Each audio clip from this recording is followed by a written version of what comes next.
beginning, but speaking to some of the people that were right there from the beginning, I learned the interesting history of Pita and how it started from actually just a few people meeting with an idea, coming through many, I guess, obstacles, and through the way seeing the size of the organization grow.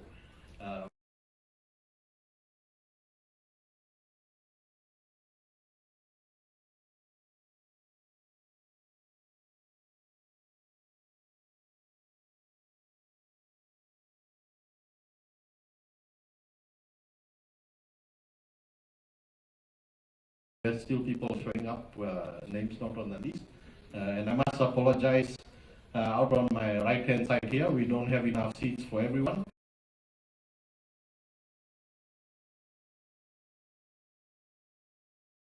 Grown from, I think it was 9 or 12 members initially, to now over 100 members for the Pita organization itself. And that's an indication that there are things being done right, and hopefully for the future that can continue as well. Also for this event and the other Pita events, nowadays hosting for 250 to 300, maybe even 400 people at an event is no small undertaking, especially for the host. It takes a lot of resources and effort to pull it together. And time again, we are always very pleased, the executives are very pleased to see how the events turn out themselves. Without, I think, the support of the members, the associate members, also our sponsors and others that come in to contribute, such events would not be possible. And even if possible, probably not as enjoyable as they are. But with that, having said that, also our conference this year, I can see there's quite interesting presentations and workshops. I hope you can join us in those, to attend, participate, and also take something valuable or share your experiences and learnings with the fellow members in this room. With that, I won't say much more, but thank you once again. It's great to see all of you at this AGM. I look forward to catching up with all of you. And I hope you have an enjoyable week and fruitful discussions throughout the week. Thank you.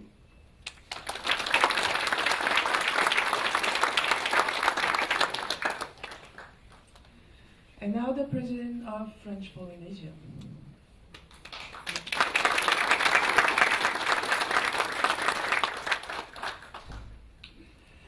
Mr. President of Pita,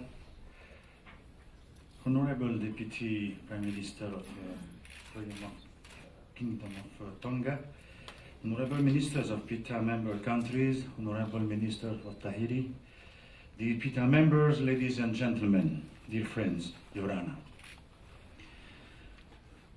I'm proud and happy to welcome you today, and on behalf of my government, of the population of our Whenua, I would like to welcome you for the 20th Pita Annual General Meeting. As the priest said just before me, the sound of Pahu is calling you. Come home. We welcome you here. I'm also glad to see familiar faces again and hope that newcomers from the bottom of their heart will also feel that they are welcome, because Polynesians have a quality which really stands out. They have a keen sense of welcome. I hope that the 5 days we will spend together will strongly mark our common intention to develop our relations and, of course, our telecommunications for the 5 to 10 years to come. We know this is a big challenge. No development is today possible without proper control over communication networks. Strategic choice are so important that any mistake is often irreversible. While Tahiti hosted the last Pita Annual General Meeting in 2007, that is 9 years ago, how could we have imagined how much today's world would have changed? Time goes by so quickly. These 5 days can change our destinies and at least help us move forward together. We are more than 200, the president said 300 today, gathered here. This is quite a significant figure which underscores the importance of the work to come. But actually in our area, we are several millions to live in this greater Pacific, Temuana River, which the world often considered as territory to conquer. On that point, I would like from the onset to talk about a notion dear to my heart, the notion of ocean solidarity. We already know that if we stand united, we will always be stronger.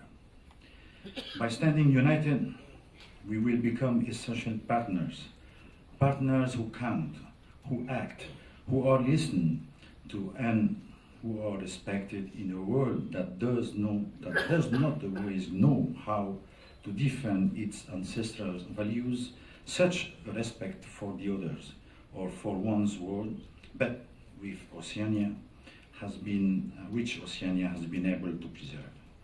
There is also that exceptional Oceanian solidarity, which expresses itself in difficult moments, such as the recent cyclone Winston in Fiji in last February. Dear Ivan, you know that the Fijian people, but also all Pacific Islanders, can count on French Polynesians in those moments when life is turned upside down.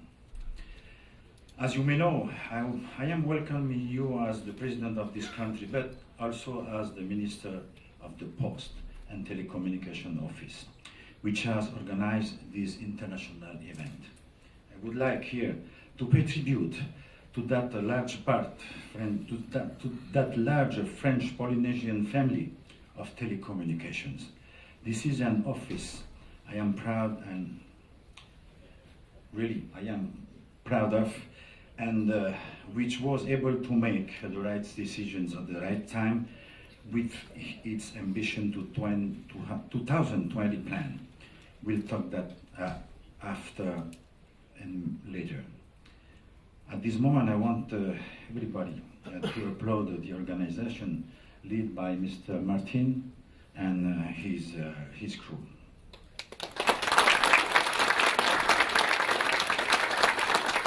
I also would like to salute all those who've been aware of the importance of our meeting, has wanted to join us, and who, of course, are most welcome. We have many items on our agenda, in particular the presentation about the emergency telecom procedures to be followed in case of natural disaster, the necessity to keep access via satellite for certain communities on outer islands or communities living in remote rural areas, the ecological turn that needs the support to support the development of this sector in order to have a minimal impact on our fragile environments and ecosystems, which more often than not are the first source of income of our island country. This is the main source. All these need to be carried out by keeping in mind that incredible moving architecture which the global internet network has become, to which we contribute on our scale by deploying our networks via submarine cables, wireless and satellite technologies, or very high-speed optical fiber-based networks. In terms of modern communication, I often have the impression that we are already tomorrow, whereas we haven't finished the day yet. Everything is going so fast. Now everything is based on just a philosophy of anticipation. As an example, the cloud and the big data have just become standard practice in computing, and already the Internet of Things is appearing on the horizon. Who could have thought 10 years ago that all objects would be connected, such as watches or refrigerators or cars or clothes. This can make us dizzy and sometimes take us away from more healthy realities, more human realities such as those portrayed during the Pacific Documentary Film Festival hosted by Tahiti every year, which marks our memories by defending the rights of the weakest to simply to exist. But whether we live in Fiji, Samoa, Australia, New Zealand, Rapa Nui or Tahiti, such progress affects us all because it will deeply change our lifestyle.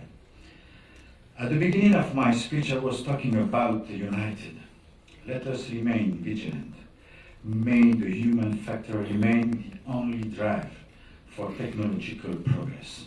This is not a wishful thinking, not a wish. This is a choice that we have to make together. I would like to end my speech here by briefly mentioning a demonstration by Li-Fi technology, which will be presented by Friday, I think by the office of BT. Li-Fi consists in using LED bulbs to carry information and therefore friendly wireless networks without electromagnetic waves and with rates that can reach on gigabit per second. This presentation will be carried out by the Post and Telecommunication Office, which has acquired the rights to use such technology, and they hope to convince you to share the benefits. A bright idea, but also rely on all of you to shed light on us, because no one has the light of the truth of things. And this light is more beautiful than the sky, which has acquired the rights to use such technology. I wish you a fruitful general meeting with long life to Pita and a very good séjour in Tahiti. May God bless you all in His love. Manawa and Manam.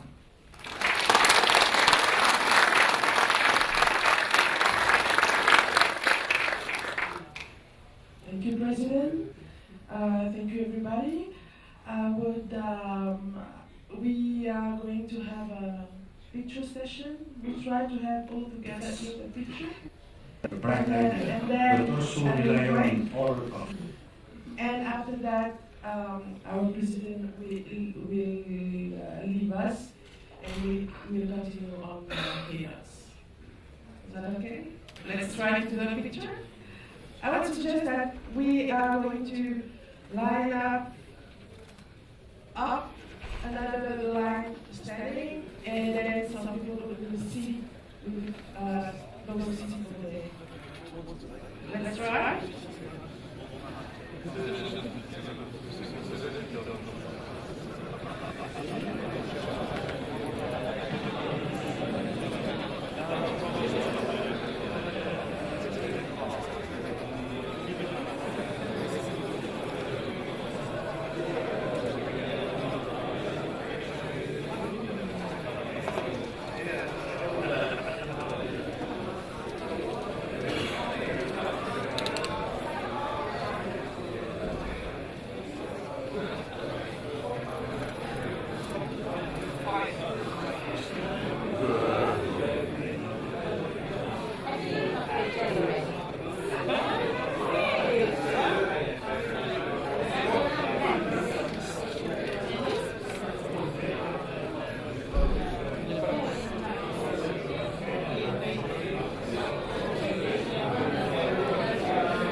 That's a nice one. Cheese.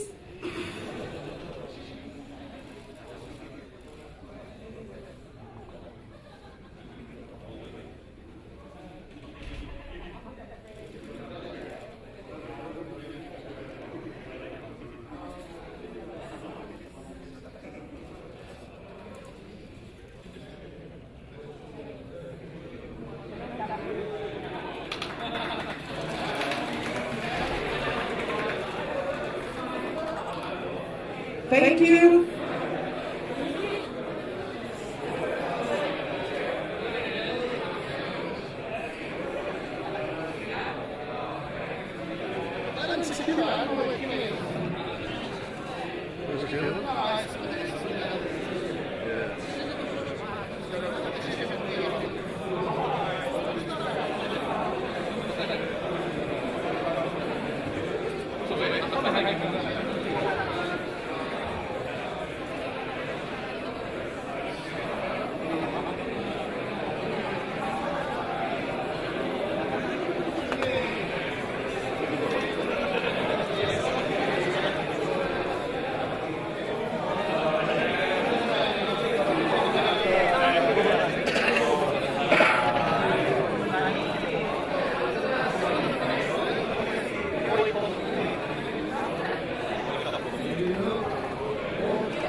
guys here, they say it's expensive.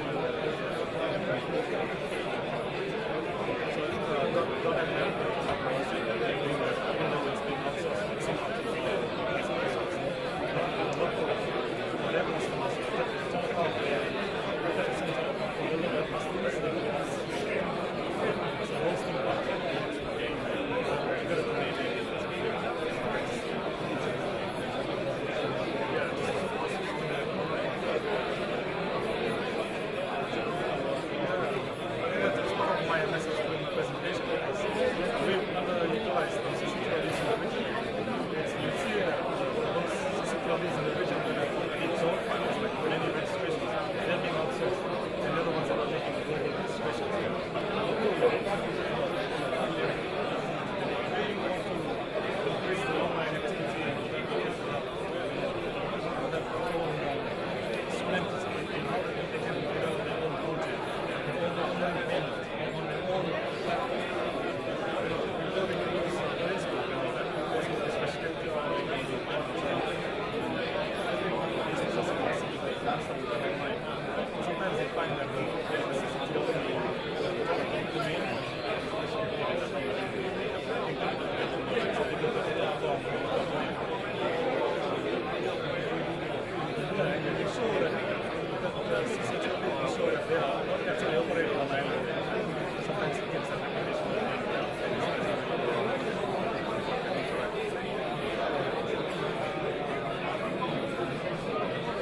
don't have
start again our session with the ITU keynotes. If you can start to come back and sit, have a seat, gently.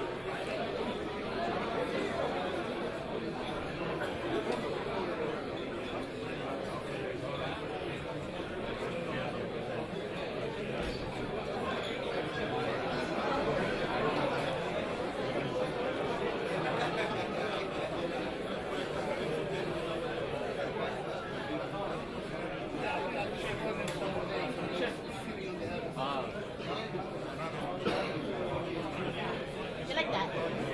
It's really good, right? But really sweet. They are really sweet. I love my food.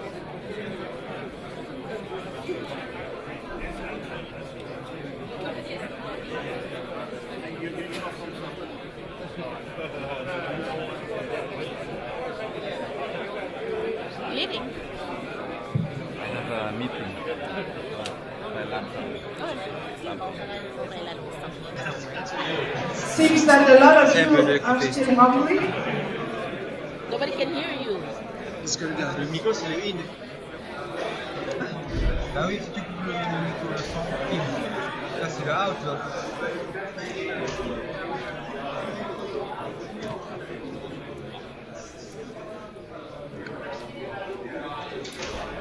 Regarde là. Just L'entrée audio. and a small C'est information, we muté. Ça veut dire que c'est le have micro, non? Ouais. some last things. If you found anything, you can bring back to our office over there on the table. There's an iPad lost and maybe a phone as well. Just bring back and we gonna find it. We will do an announcement if we have. We Ça veut dire que c'est le have micro, non? Ouais. some last things. If you found anything, you can bring back to our office over there on the table. There's an iPad lost and maybe a phone as well. Just bring back and we gonna find it. Also, just for your information, the exhibition we will do an announcement just next door. You can go. Ça veut dire que c'est le micro, non? Ouais. Some last things. If you found so anything, you can bring back to our office over there on the table. There's an iPad on the lost and maybe a phone as well. In the lobby. Just bring back and we gonna find it. Also, just for your information, the exhibition will do an announcement just next door. You can go. Ça veut dire que c'est le micro, non? Ouais. Some last things. If you found so anything, you can bring back to our office over there on the table. There's an iPad on the lost and maybe a phone as well. In the lobby. Just bring back and we gonna find it. Also, just for your information, the exhibition will do an announcement just next door. You can go. Ça veut dire que c'est le micro, non? Thank you very much. We can continue with our keynotes. I will kindly invite Mr. Rossi, President of ITU. Thank you. It's open. Phone as well. In the lobby. Just bring back and we gonna find it. Also, just for your information, the exhibition will do an announcement just next door. You can go. Ça veut dire que c'est le micro, non? Thank you very much. We can continue with kindly invite Mr. Rossi, Deputy President Prime of Minister of the Kingdom of Tonga, all the ministers, It's open. Phone as well. In the lobby. Just bring back and we gonna find it. Also, just for your information, the exhibition will do an announcement just next door. You can go. Ça veut dire que c'est le micro, non? Thank you very much.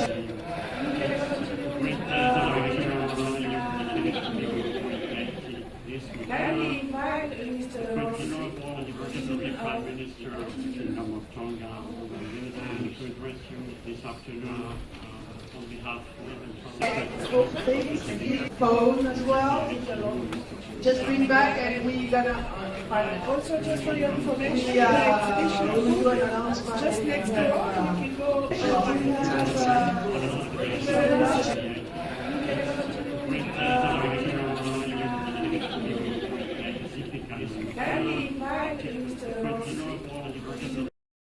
Information and communication technologies are changing the world at an unprecedented speed. In all public, professional and private activities of our life. Just next door, you can go.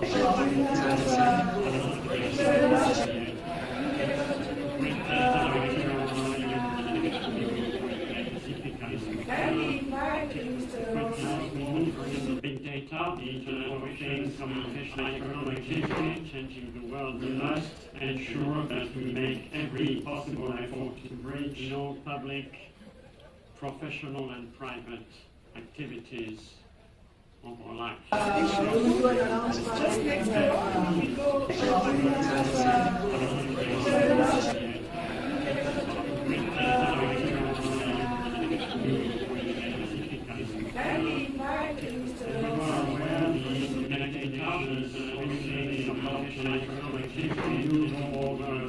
Ensure that we make every 70 goals, reach 169 professional and private activities, which are known as the Just next door, you go.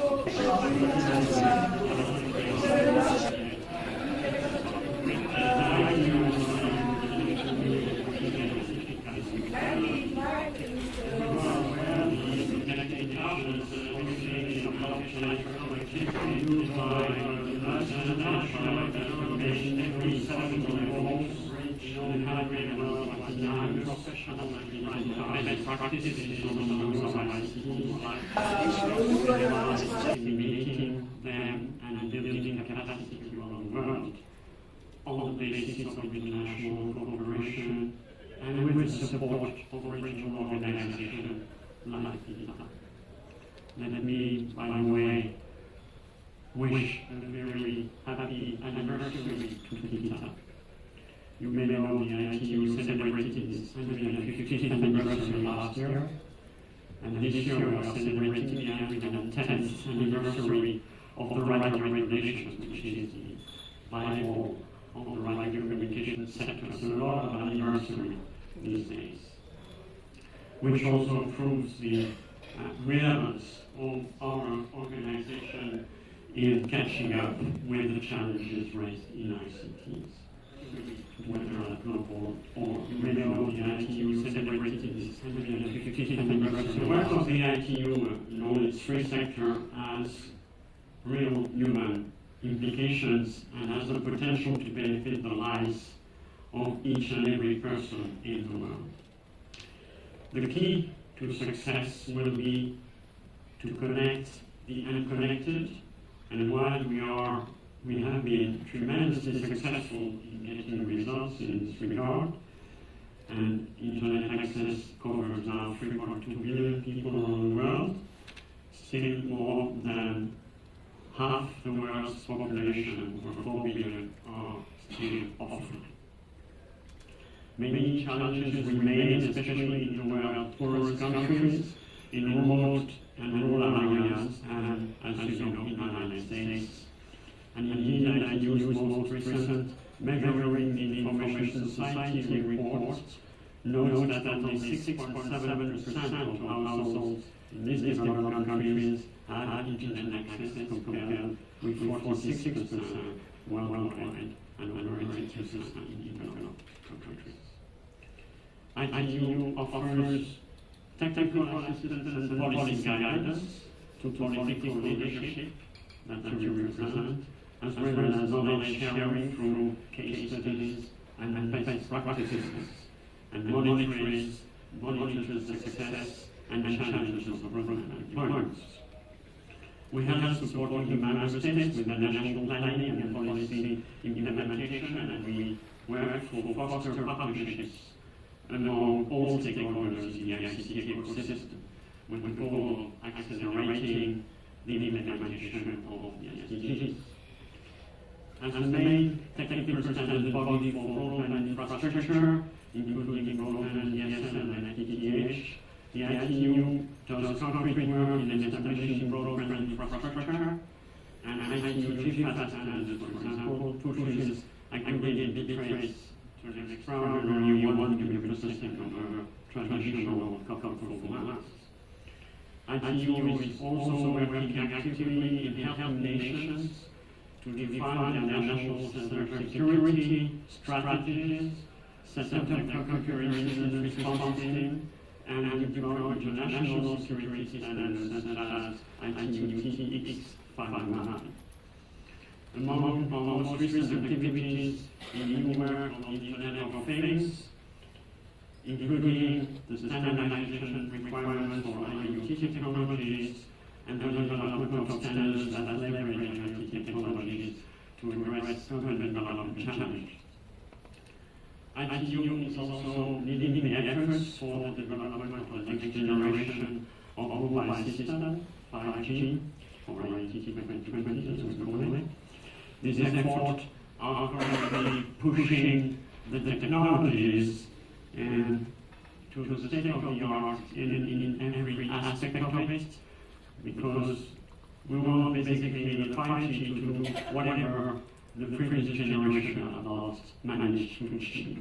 In particular, higher speed, higher and ubiquitous availability, massive machine-type communications, ultra-reliable and low-latency communications, better energy and spectrum efficiency, enhanced privacy and security, and higher, and probably the most important one, higher affordability. This is of critical importance for this region.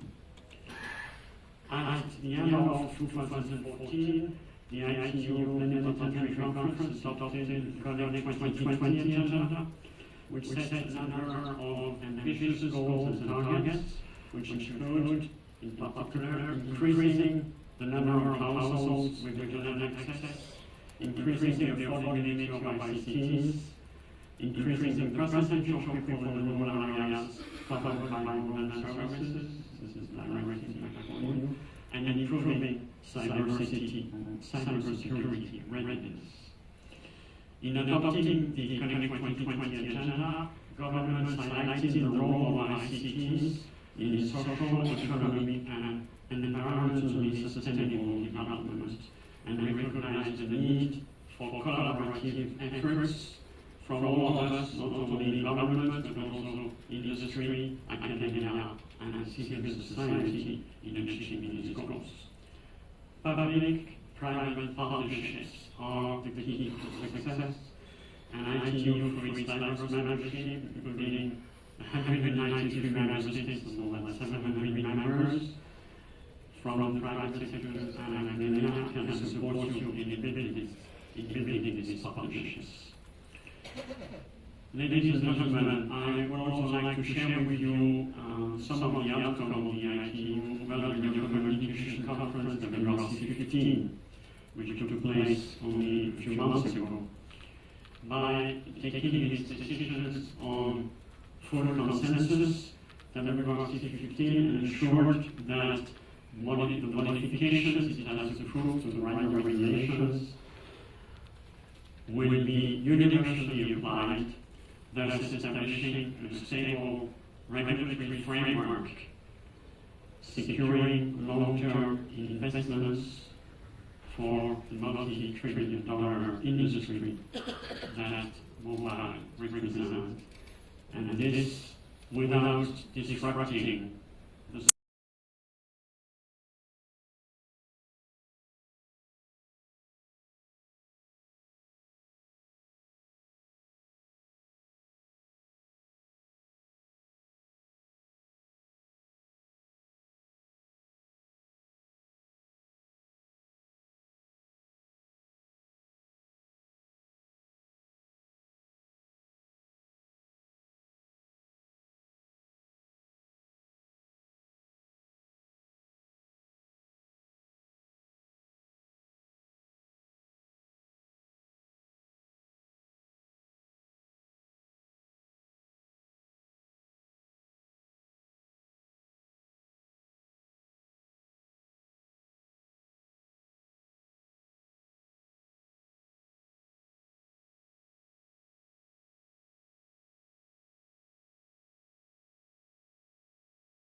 submarine cables. Concerning capacity building on spectrum, I'm also pleased to inform you that we are organizing in cooperation with Pita next September a regional radio communication seminar that will address the ongoing challenges in radio communications, and this will be kindly hosted by the Samoan government. Distinguished colleagues, I think there is tremendous potential for the transformative powers of ICTs in this region, and I think the number of people attending this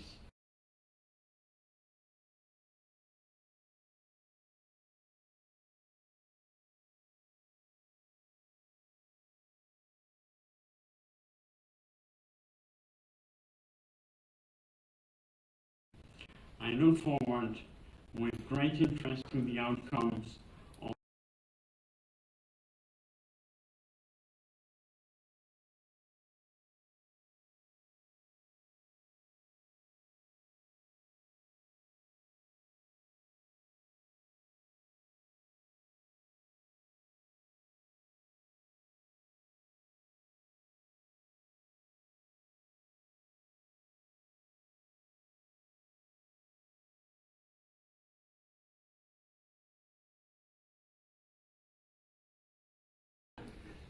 Okay, so I'll just dispense with introductions and everything and just get on.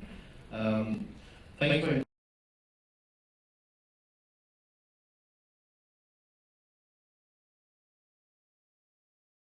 AGM. Maybe just to quickly reflect on the initial reasons for the formation of Pita, some of the successes we've seen, and also maybe just briefly looking forward and seeing what's potentially coming up and things we might have to pay attention to. Some of the issues, of course, Director Renzi has covered. Maybe from my side, just to bring the issue home by seeing how these things are currently at play in our part of the world. So to begin, Pita, we interviewed Stu Davis this morning and a few others, was formed around 1996 to 1997. At that time, the regional telecommunications meetings were held by the Forum Secretary, it's known as the Pacific Forum today, where their role was to provide economic advice to governments. During, I think, the mid-90s, the forum had decided that telecommunications was no longer at the heart of the economic agenda, so they announced the closing of the forum's activities on telecommunications. Nevertheless, I understand about 9 or 12 of the individuals that went to these meetings felt on their own that it was important enough that the activities and agenda around telecommunications should continue to proceed in future. They did feel that maybe while it wasn't so relevant in economic issues, that the technical issues and the challenges of the Pacific were still important enough and separate enough from the wider issues that were being discussed in the international agenda to carry on and make sure that the relevance of the matters we had, had a platform and a forum where those issues could be discussed. So from that beginning, the number I have is initial membership from our records, or those that executed the formation agreements of Pita were 9 organizations. What we see today is, corrected me with the actual Pita membership, it's 189 members today. So, it's been a huge growth. Of course, the first AGM was 14 people, and we have 309 registered individual attendees today. One of the things, I guess the objectives of Pita and the reasons why it was formed, when you look at the organization of Pita today, still all relevant. The concerns were around, of course, the matters concerning telecommunications, but it was about making sure that matters could be discussed quite quickly and informally, without having to go through lengthy processes, time, and I guess bureaucracy. And one of the things the objectives of Pita and the reasons why it was established as a non-profit organization, and we registered as a company limited by guarantee in Fiji under the Companies Act in Fiji. And the practical solutions that Pita found really were that there are a number of things the members themselves discussed that said we have some solutions we've seen are more relevant to the Pacific than we've seen proposed from, I guess, from around the world, from services that have solutions to offer. Also, one of the objectives of Pita was to be as efficient as possible, so the actual Pita organization was kept very lean. Even to this day, in the office, there's only 2 staff. There's Fred and his assistant. But perhaps, at some stage, given the increasing activities of Pita, that needs to be reviewed, and the members might want to look at increasing the resources of Pita to build some of the activities. As an aside, for matters where the members have felt that we should put some special focus in, we've created working groups, and the working groups are chaired by members of Pita. Initially, though, for some of the years,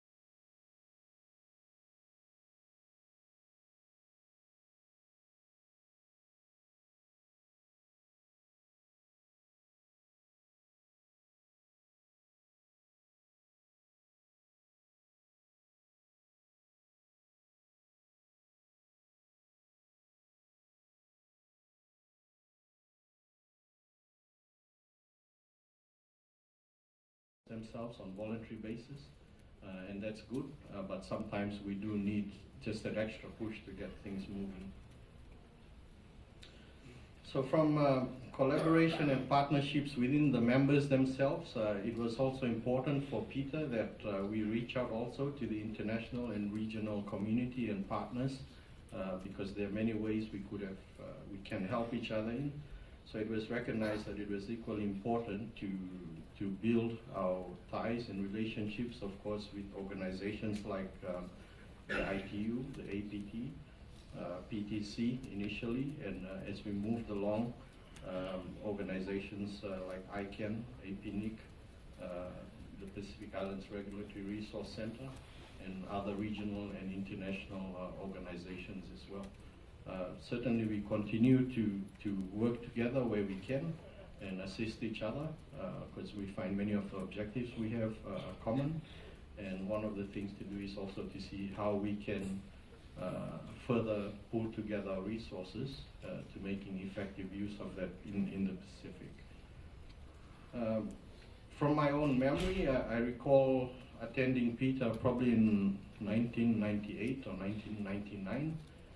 And my own experience of that was the focus was around sharing information and knowledge. If you recall, that was a time when we were going through digitizing our exchanges and transmission lines. We were talking about increasing telephone penetration. At least in Fiji, the internet had just commenced, and I remember the price of bandwidth was $100,000 or $200,000 per megabit of bandwidth.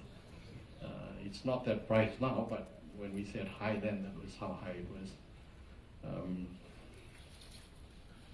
And then through the mid-90s, we then had market reform starting in the more advanced countries, but we were feeling some of the effects of that with liberalization and competition. So the regulatory matters and regulatory reform was also coming onto the radar at that stage. Of course, to the late 2000s, Many of our countries have liberalized our markets or deregulated or re-regulated some of our markets, and we are still looking at adequate resources to handling some of those issues that both the operators, regulators, and policymakers have today. And at last count, as I see, the last few meetings and AGMs we have, the challenges of our members around, the new digital world with internet being pervasive everywhere, and the change and the disruption that it's bringing not only to the lives of people but also to our businesses, to how our businesses are run, how competition is run. It's no longer competition from your neighbor. Competition today is global, and then we do need to recognize that. And then at this stage, there is still a gap, even though many of the countries are connecting or increasing their connectivity to the internet and getting internet access to our own countries and our peoples. There is still a disconnect in terms of, the commerce and applications behind this, and we are not really participating yet in the space of developing applications or participating in the new economy. And also we see the challenges of cybercrime and cybersecurity. Deputy Prime Minister from Tonga this morning mentioned our joint efforts looking at PACCERT, which is a regional cybersecurity initiative. And we've had some challenges in getting that going. But maybe at that time, the timing might have been wrong, but certainly the experience from Fiji today is even more relevant than ever. And what I can say is, of course, in Fiji, towards the end of last year and about December, most of the credit cards in Fiji were compromised. So that even today, as I travel, the credit cards we carry are almost useless. It's very difficult to use it. It defeats the purpose of actually having a credit card in the first place. And that's because, while we talk about collaboration and cooperation in the space of regular businesses, cooperating across agencies, policymakers, and regulators, the guys that are doing many things are also doing the same thing. They're using the internet to collaborate. And what we saw in Fiji is that's how they do it. Someone ships the equipment, compromises the networks in Fiji, and then the information is all sent back over the internet, and the exploits are all done from outside of Fiji. And the banks are having a very difficult time keeping track and addressing these challenges. In the long run, they will have to upgrade their own payment and validation systems to ensure that the payment systems, the business and e-commerce become efficient. So those are some of the challenges we have worked with. Also, through the Pacific, as you look and as mentioned many times, we have in the background always the threat of natural disasters and cyclones. The experience in Fiji over the last 8 weeks or so, has been quite devastating. Of course, relatively speaking, while we think the damage to telecommunications infrastructure is quite significant, the damage to the country is at least an order of magnitude bigger than that. So while we will take a few months to restore everything, many places in the country, the feeling is it will take more than a year for many of the people to get their livelihoods back. But looking at it, it might be a good time as well as they rebuild to look at how telecommunications and ICT can help, making the communities more robust as well. To ensuring that the risks of cyclones and disasters are reduced through our own applications of telecommunications and ICT technologies. Of course, I'd like to move on to some of the Pita activities we see going forward. We have the Pita AGMs as one of the important meetings, and then we have the Pita members meeting and PTC on Hawaii. And then throughout the year, we have the next generation Pita meeting as well. The other trainings and workshops we do in collaboration with IITM, AITM, and the National Startup Resource Center around the technical, the Pacific Network Operators Group, doing technical training on the internet. But for Pita itself and the membership, once again, cybersecurity and technical internet issues are coming up here. While we do train technical staff, there is a feeling that amongst the executive level, we need to do awareness of some of the things that are coming up in the internet space. So for that, there's been some initial thoughts and suggestions around expanding the work of the working group. But other members have those further discussions and then decide how we need to resource those. Finally, of course, one of the things we see is that for the investment we see, we see increasing countries being connected to the internet. Many of the cables are using the new satellite technologies that are in place. But as you have heard the question there, I do recall in January, for all the investment we put in, there are still some securities with which we find we don't exactly know sometimes how our traffic is carried around it. And then if you look at the performance issues of that, you bring them to light and expose them, and then begin to question why are we spending all this money and not getting the improvements we should get at the end of the day. It's something that is just coming to the fore right now, but hopefully, through Pita or other forums within the Pacific itself, we can seriously start to look at the decisions and say, well, how do we make things more efficient and useful for ourselves at the end of the day.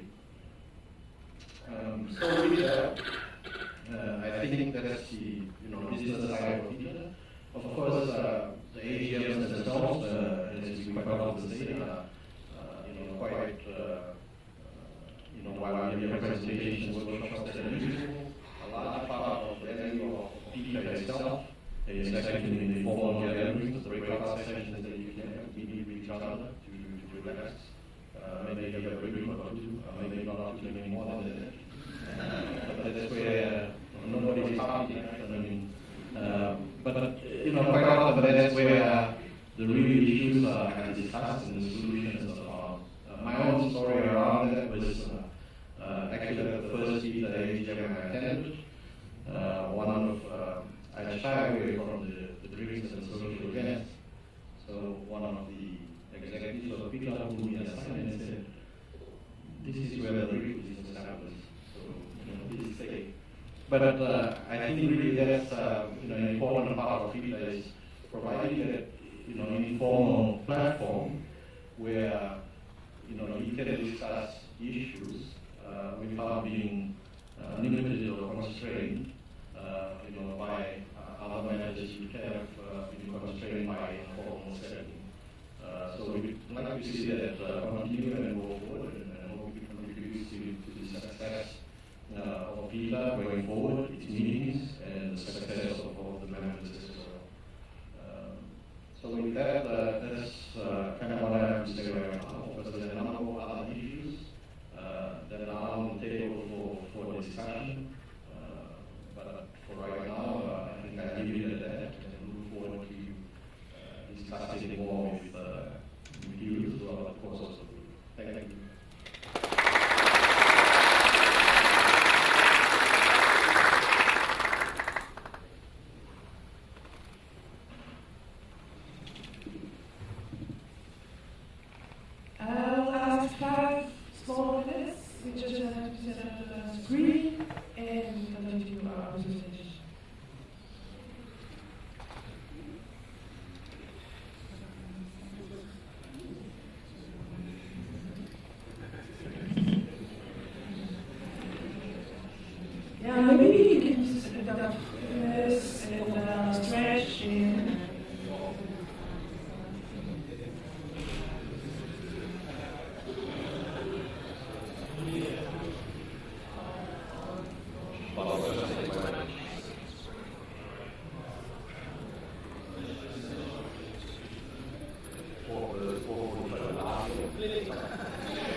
better than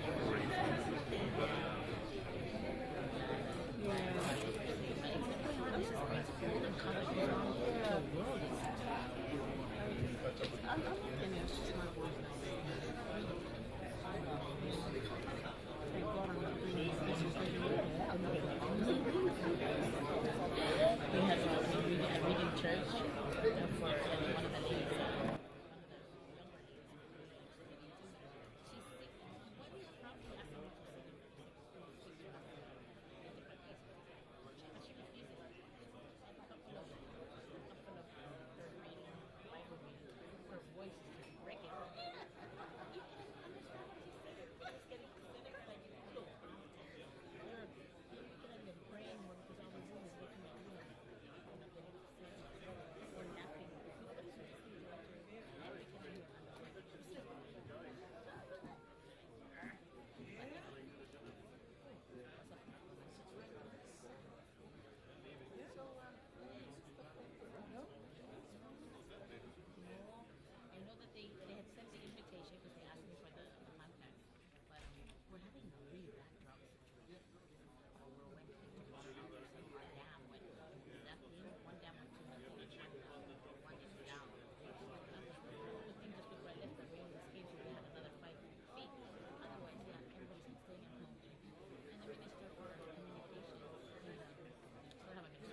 Okay, sorry for this long break.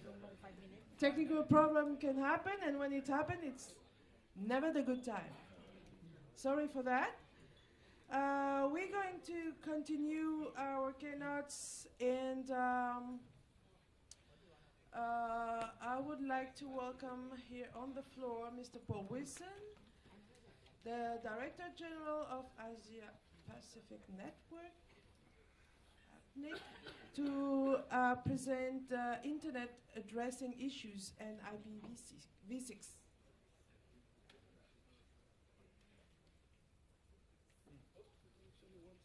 Not sure where the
Okay, thanks everyone. Thanks for enduring the technical problems there. It's an honour to be here. Thanks very much. My name's Paul from APNIC, the Asia Pacific Network Information Centre. We've been coming to Pita meetings for quite a few years now. It's a real honour to be here at the 20th AGM. So thanks very much to Ivan, to the Pita members, to Fred, for asking us back, and thanks to you all for being here. Thanks to the hosts as well, and the technical support.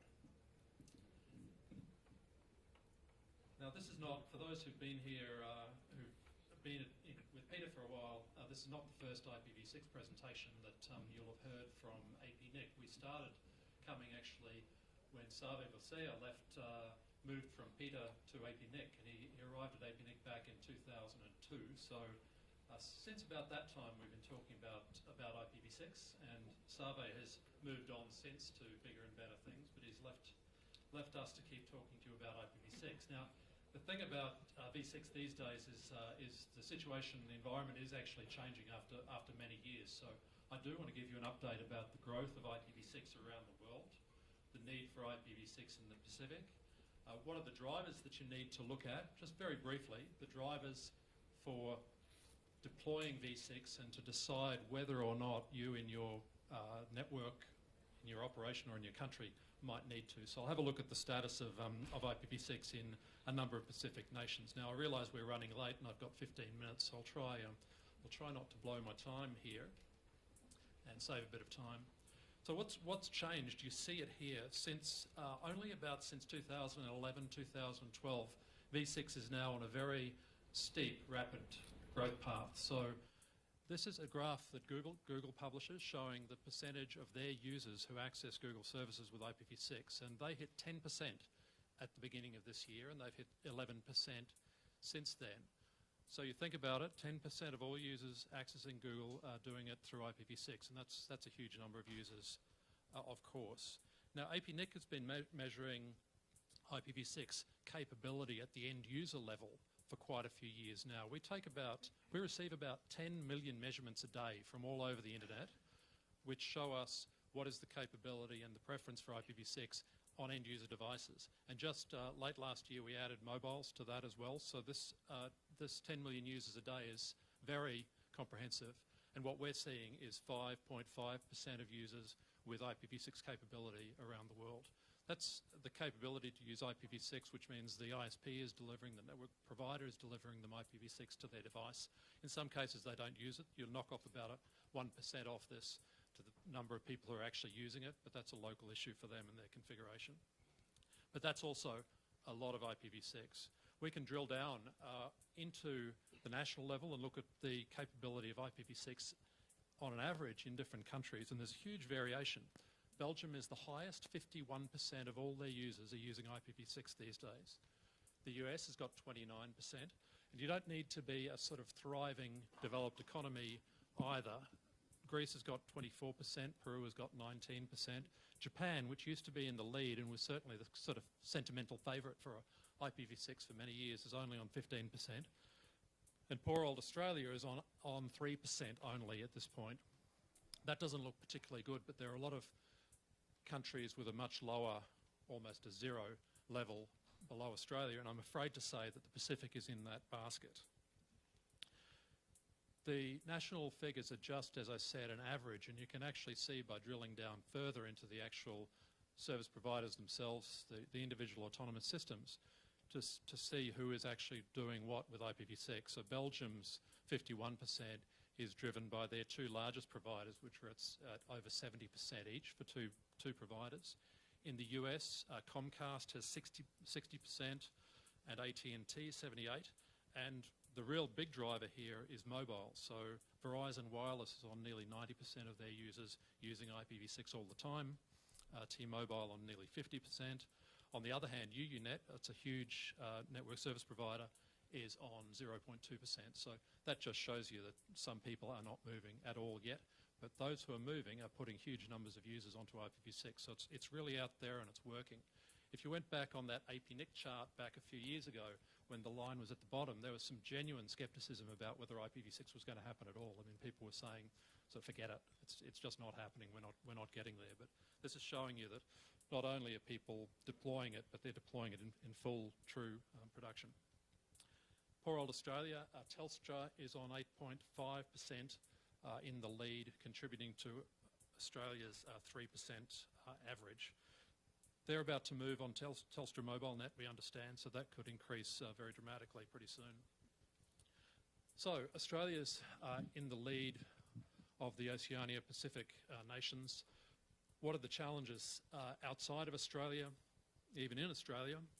Geography and distance, the high cost of bandwidth, the low penetration, the lack of competition as a result, not so much critical mass, human capacity building is still badly needed.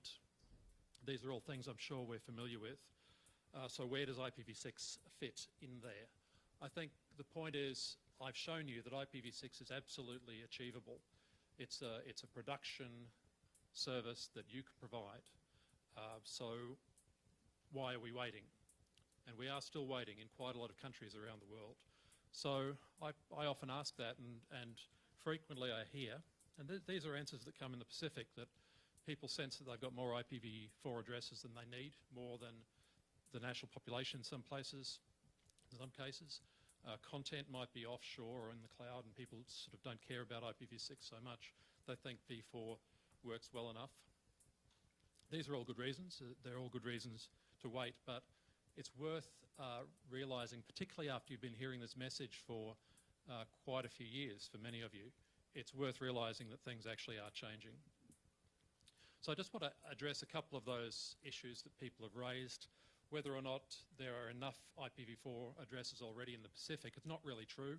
There are 3 small nations with more than one IP address per person, and only slightly more.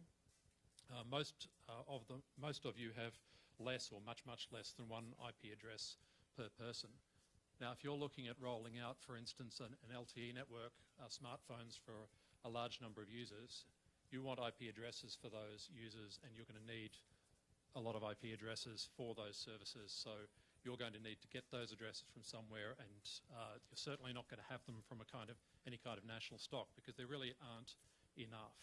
Now, if you're really looking at the type of growth that's going on in the rest of the world, you can't expect that there are enough v4 addresses for you. What are the drivers if you're considering whether you do need IPv6 now or next month or next year. There's two sides. There's the access side and there's the supply or content side. So on the network access side, that's the delivery of an internet service to your users which has an IP address attached to it. If you don't have IPv6, then of course the internet does keep growing with IPv4, but it uses network address translation. That's a private address for every user, so you've got large numbers of users sharing individual public IPv4 addresses. That adds what's called a carrier-grade NAT to your infrastructure, which becomes very expensive. And it's a sort of sunk cost. It's not actually doing anything for you, but allowing you to avoid IPv6 for some reason. Now, you better be clear on that reason, because the sunk cost of a NAT is pretty huge, and it multiplies not only with the number of users on your network, but also with the bandwidth that they're demanding. So that's going to increase your cost in aggregate and on a per user basis as bandwidth increases. If you adopt IPv6 and you add it into your network, then you're delivering both v4 and v6 addresses to every device. It doesn't matter that the v4 address is a private address that has to go through some sort of NAT, because most of your traffic is going through IPv6. All of your Google traffic, for instance, is going through IPv6. So you offload from the NATs, you get better performance, you get better costs, you've got a competitive advantage. IPv4 is eventually irrelevant to you, and you don't need those NATs anymore. You certainly don't need to keep growing them. With LTE, if you're deploying 4G networks, then you can do IPv6 from the start, and I really strongly recommend that you do that. And if you want to talk about the Internet of Things, then you're talking about many, many more addresses accessing through an LTE network or other technologies, and more addresses needed. So that was the access side. The content side is where you've got websites or online services that you're wanting to deliver. And if you try to do that into the future with v4 only, then you're relying on users who are increasingly using IPv6, for instance, on their phones, having to come through translators to get to your v4 content, and that slows things down as well. So you're degrading their experience and their access to your online services. And again, mobile users are at a particular disadvantage. We already heard 90% of Verizon wireless users are on IPv6, so they're not getting a very good experience when they come to your IPv4 website. So again, with IPv6 dual stacked on your servers, you've got a direct connection for every customer who wants to come to you. You've got better performance, better experience, competitive advantages, especially on mobiles. Now, people say, well, particularly in sort of the remoter parts of the internet, people say, well, our content is not stored here. It's stored in a hosting provider somewhere else. Well, it's in fact the same story, because your hosting provider may or may not provide IPv6. You'll find they increasingly do, but it's worthwhile asking them, because your content, wherever it is in the world, should be on IPv6. And if it's onshore, then you need to have what's called native IPv6 connectivity through the network. You don't want your upstream international provider tunneling IPv6 through an existing IPv4 connection, because that again is inefficient. And that's something that you can demand from your providers, or you can supply to your customers when they demand it from you. So moving on to the Pacific, what's happening with v6 deployment here?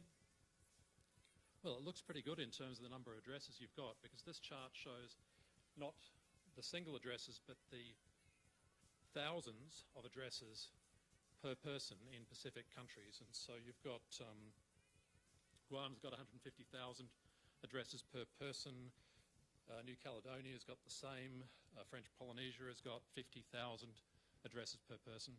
That's pretty ample, I think. A small technicality is that any one of these addresses in IPv6 addresses an entire network, in fact, so you'd have all of your devices in your home on one network, one of these 50,000 that you might have for your own personal, assigned to you on a per capita basis. Okay, so there are plenty of addresses, but what I'm going to do now is go through a few countries and show you how little those addresses are being actually used, which is a shame.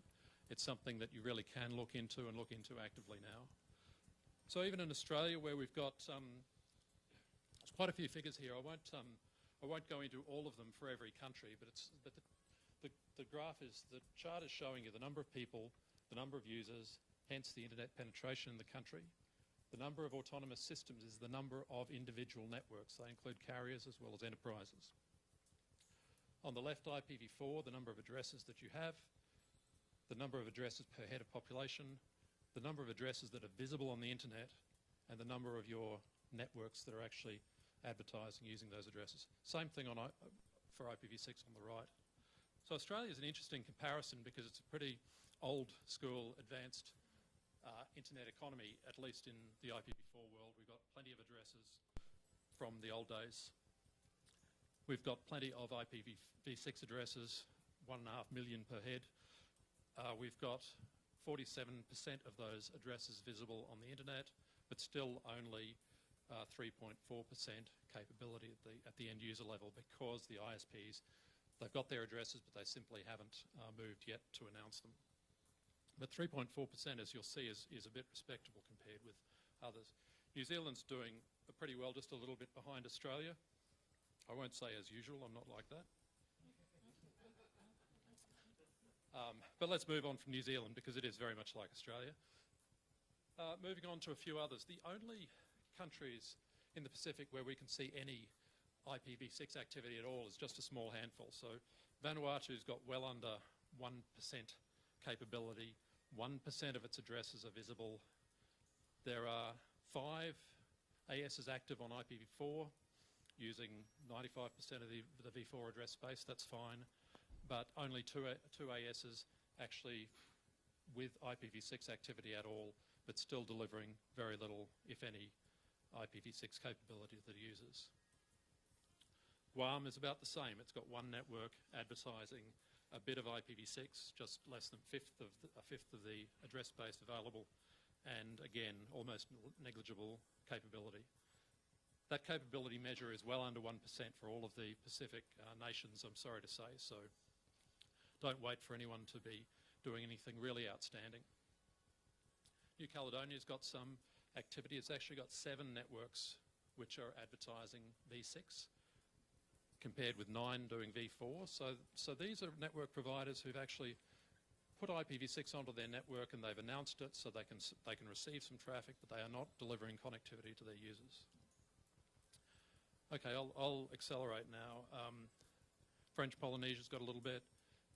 PNG's got a little bit. The interesting thing about PNG is that they've got a very, very low rate of IPv4 allocation, 0.01 addresses per head of population. So that's a really good candidate for a V6 deployment in PNG. Huge population there, so there's big potential. Fiji has got 5 networks announcing IPv6, but right at the moment 0% capability. It's interesting when you look further into these though, and this is just the one country where I've done this. You can see that back for a few months in the middle of 2015, someone was playing with IPv6 in Fiji. Someone was delivering it to 1% or so of users. They decided to stop doing that after a while. Don't know why. Can drill down into it and find out exactly who it was. But that's the kind of activity levels we're seeing. People are dabbling in it but not doing so much. So I guess winding up, this is where it brings me to the APNIC development program. You probably know APNIC's a non-profit organisation. We deliver IPv4 and IPv6 addresses and other resources to our membership, but we're also dedicated to what it says there, a global, open, stable and secure internet that serves the entire Asia-Pacific region. We've got a development program with capacity building and technical assistance, and IPv6 is one of those areas where we really feel we need a boost, and we can help to boost, we'd like to help to boost the IPv6 capacities in the Pacific to try and get these numbers up. Finally, you're invited to APNIC 42. We've got, like Pita, we've got 2 conferences per year, and our members come, they network, they have 1 or 2 drinks or so in the evenings and do business together. Also, very strong emphasis on training and education and professional networking. So please think about APNIC meetings, but also think about these events which are coming up in the Pacific. to an island near you, I hope. Maybe not, but if it's not near you, then we should be there sometime. Please just get in touch. So thanks very much. Happy to answer any questions if there is any time, perhaps at the end. But before I finish, I wanted to say happy birthday to Pita. I'd like to just present Ivan with something from APNIC, which is a 20th anniversary commemoration. So let's. You have it. Yeah. That's just something for Ivan's office or Fred's office or for the Pita Tower when it's developed. Thank you all very much.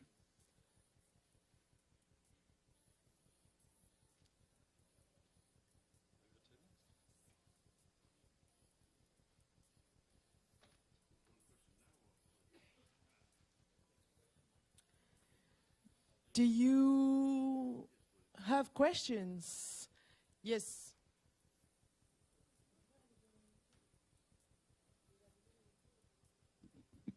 I tried to escape.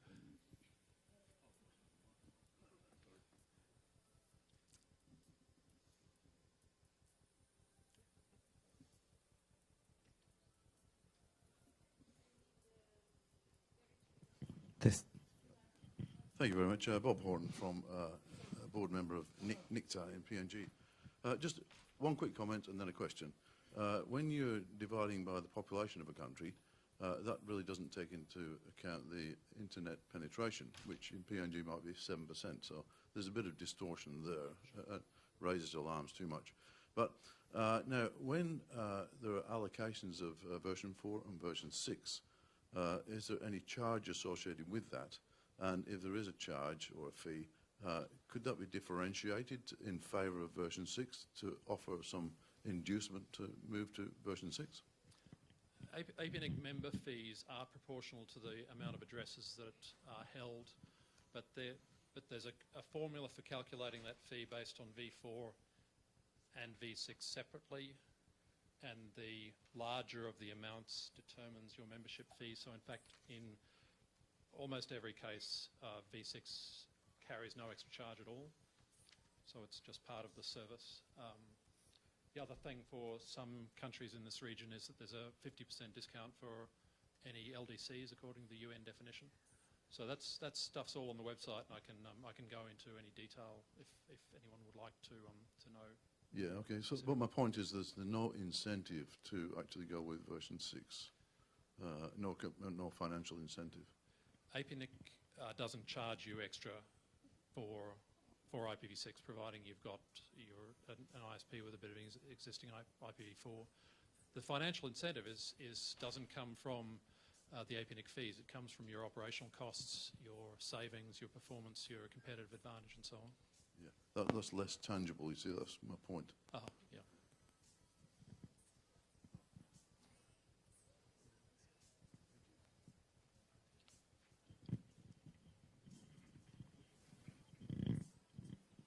Okay, thanks.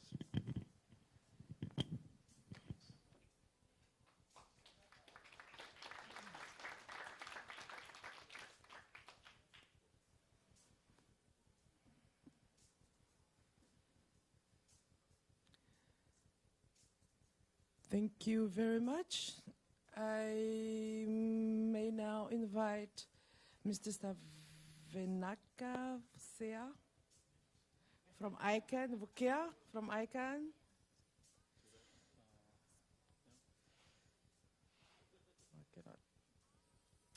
Thank you very much. Good afternoon, ladies and gentlemen. Just let me put on my timer. Okay.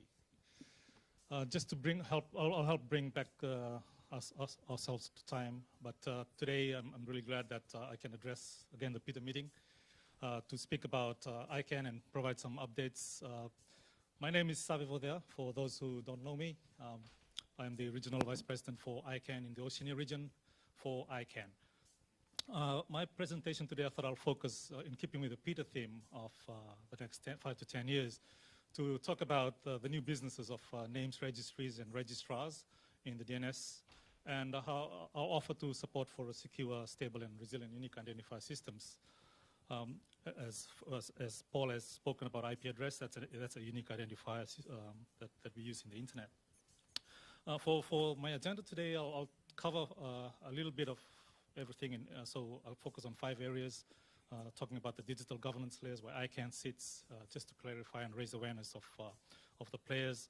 A little bit on the domain names industry, some opportunities I think that the region could exploit in terms of providing more registrations in the region with new registrars and registries, and some of the critical infrastructure that we are providing from ICANN to support your network operators in the hosting of root servers, and finally on the ICANN Oceania engagement that we have.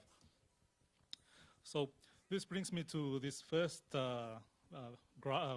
diagram that we developed in ICANN, really to say, in many of the internet governance forums, there's a lot being discussed globally around the roles of different organizations and how they play their part in the digital governance layers. So for us, we thought that we could stratify this in 3 layers. And we have the infrastructure layer where most of the ISPs and telcos and the infrastructure providers, they sit in. And there's also the logical and the economical layer where many of the issues and contents are discussed.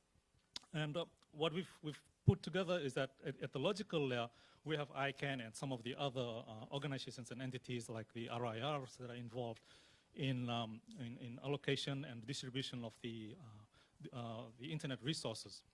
So, there are times when it comes to situations where all of these actors could work together to solve some of the challenges and issues that are happening in the digital space.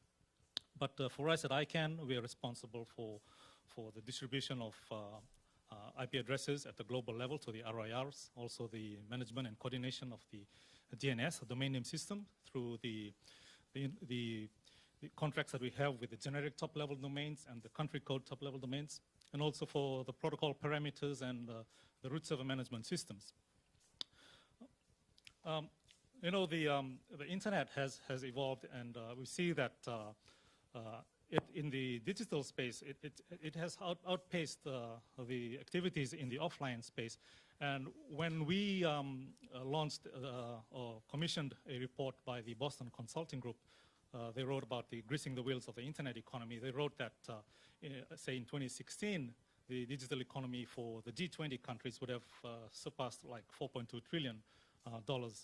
So what we're saying is that, for countries that are using a lot more online services, they can increase their GDP by at least 2.5%. In the same report, they introduced this term called e-friction, which describes the factors holding back the further development of the internet community. And they put together, they studied like 55 indicators, and they split them up into 4 components. And we see that infrastructure is one of the inhibitors. And then we have industry and individual frictions that holds back companies and consumers and individuals from online activity. And also the information e-friction, where it's related to the availability of content. So I'll put up the 55 indicators that was identified, so we can see, even though in the Pacific, no islands in the Pacific were in this study. They had a study of 65 countries around the world, but in the Pacific, it's so hard to get data that we were not able to analyze that. But we can at least pick up some things like, from the infrastructure side, looking at the numbers of IXPs that we could probably have in the region. Also, as Paul has said, the numbers of IP addresses that are in distribution in the region. When we look at the information component, one of the areas that was raised was also the number of domain names that was registered under every country code top-level domain. So in the Pacific or in the Oceania region, there's 27 country code top-level domain registries are in operation. In the Pacific, there's about 22. And some of the telcos and the ISPs in this room have this privilege that you're a steward for your CCTLD. And you're running this operation for your countries and for your local internet community, so to enable them to register domain names. So this brings me to my next topic, which is on the domain names industry, to share with you some of the players that are participating in this space, namely the registry operators, the registry service backend providers, the registrars, and the resellers. So just to get us back into time, one of the things that has happened in ICANN, say like 3 years ago, or more than 3 years ago, we had about like 24 or two dozen of of generic top-level domains that were in operation. The familiar ones like .com, .net, and .org. But since then, ICANN has kind of delegated out to the applicants of these new generic top-level domains up to over 1,200 generic top-level domains. And some of these were in brands. So they're providing these new innovative ways to have registration using the DNS. We've put together a country list of those that applied during when the program opened. So in Australia, we had about 32 applications from Australia and 1 from New Zealand. And there's talk about having a new round of how new registry operators could apply in the future, but no dates have been firmed up yet. But this is all done through ICANN. Now, so what is a registrar? In our definition, we say that domain names ending with .era.biz.com, for example, can be registered through many different companies known as registrars. And these registrars, they compete with one another. And a generic top-level domain name registrar is a legal entity that provides domain name registration services to registrants. So they have to be accredited with ICANN and accredited to sell a GTLD registry. So for country codes, we have 2-letter country codes for countries, and they could also potentially have their own registrars or have accredited registrars of ICANN to sell the names. So there's a few agreements to be had between ICANN and the generic top-level domain registries. And from the registries themselves, they can have agreements with the registrars as well, and on the understanding of the policies, how they would sell the names. And even registrars could have contractual agreements with the resellers before they sell to a registrant. So the types of registrars would be like, they could do retail or wholesaling, or even in the domaining business, or corporate. I'm going to be going fast now, I see the time is going down. So why is it important to have ICANN accredited? It's really to improve a corporate image. You can have direct connection to the registries and a whole range of selection of new GTLDs that you could work with. So when I say that there's now proliferation of new GTLDs out there, if you had a registrar market in the Pacific, you're able to also start to sell those names in the region. So to become a registrar, this is the accreditation workflow that needs to happen. There's a one-time application fee, which is about $3,500 US you pay to ICANN. There needs to be some checks in regard to understanding the documentation and also the contractual obligations, understanding the policies on how registrations would happen. And this process would take 2 to 3 months.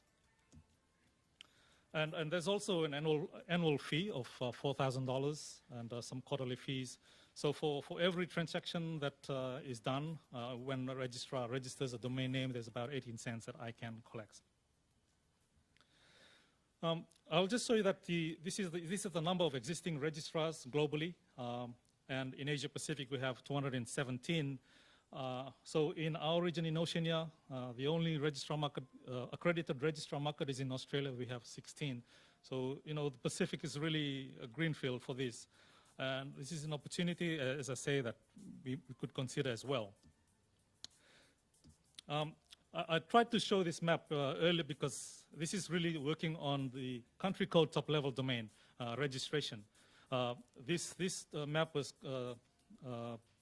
was put together by Nominet, and they looked into the zone files of every CCTLDs and then calculated how much domain names that had been registered. Now, TK there is in Tokelau, and Tokelau is in our region, and Tokelau is #1 in the domain names registrations globally.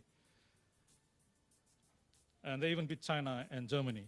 So, but when you look at all the other small islands, there's still a lot of opportunities there for us to maybe, even though like you could see some of the big ones like TV, Niue, American Samoa or Western Samoa, some of the small island countries have this opportunity where you could grow your registrations at the local level, because many of the registrations here are at the global distribution point.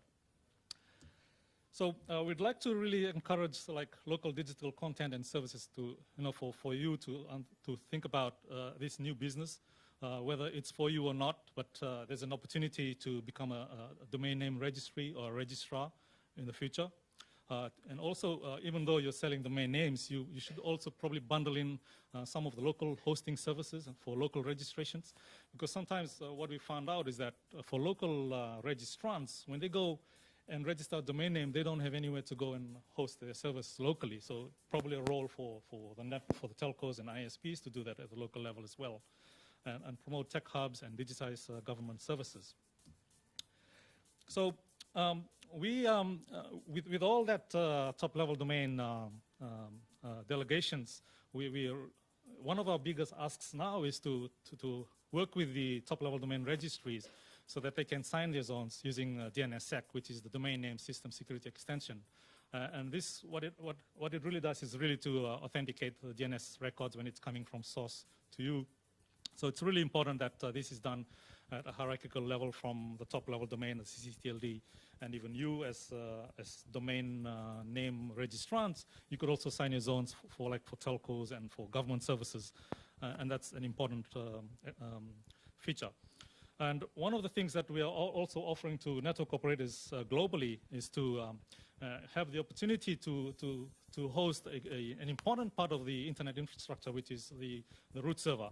ICANN is an operator of the L root, and what we've been doing is talking to network operators globally that they can also host an instance of this root server to help reduce latency and promote resiliency in internet resolutions.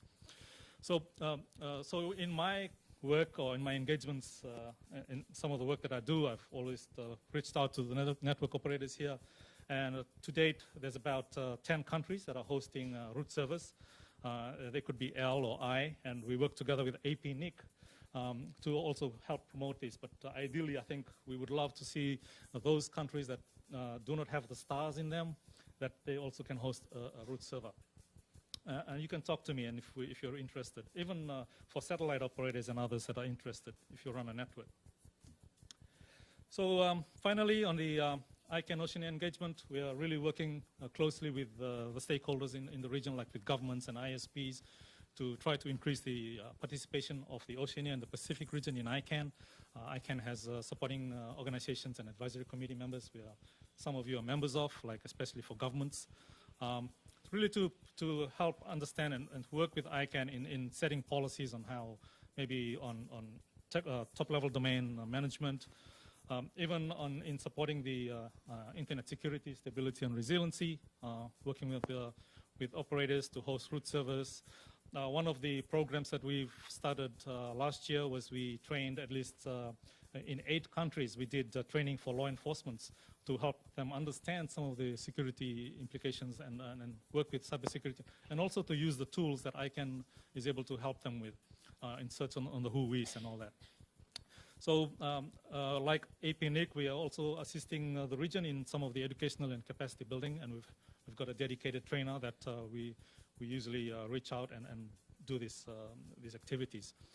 One of the things that probably I'll have to say is that we have fellowships for the region, that if you're interested to come to ICANN, we have fellowships, and our website is full of those information. And I'm your guy in the region, so please reach out, and I'll be here the week, and we're happy to talk to you. Thank you very much.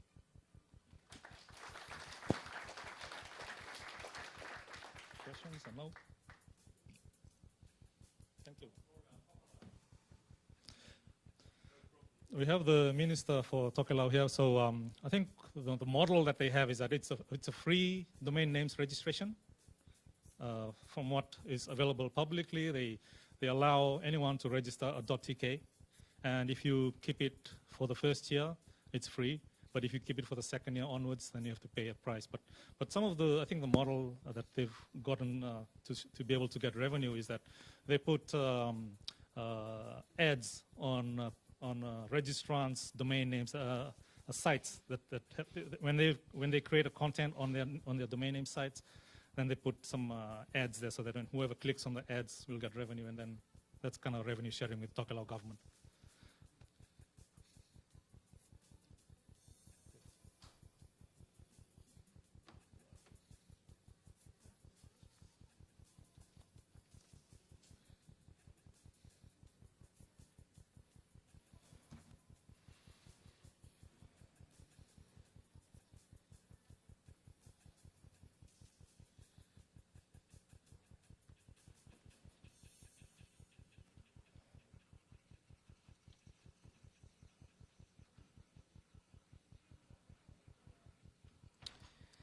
And now I would like to invite Mr. Alexander Jerk from GI Development Asia Pacific, SES. Thank you. Thank you. Dear honorable guests, dear delegates on the Pita meeting, it's a pleasure for me to speak to you and to introduce to you a private public partnership project which was created in response to serve disasters, to re-establish communication in emergency situations. We have today the situation that more and more telecommunication infrastructure is built up, and we have to preserve it, and we are getting more vulnerable, and that's where we're getting in. And when the whole process of establishing this private partnership was started was when there was the earthquake 2010 in Haiti. And as you can see, telecommunication is down. Now, this was not really the reason why this private-public partnership was created. It was more this situation that a lot of governments were sending their medical teams, their emergency response teams, but they were stuck in Port-au-Prince, and they could not do anything because there was no way of communication beside standard Inmarsat.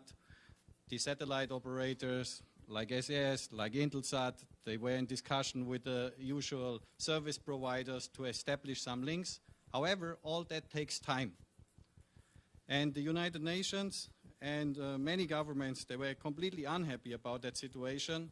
And there had been then discussion, how can we improve that we get out of a mode where we react after disaster to the option where we act.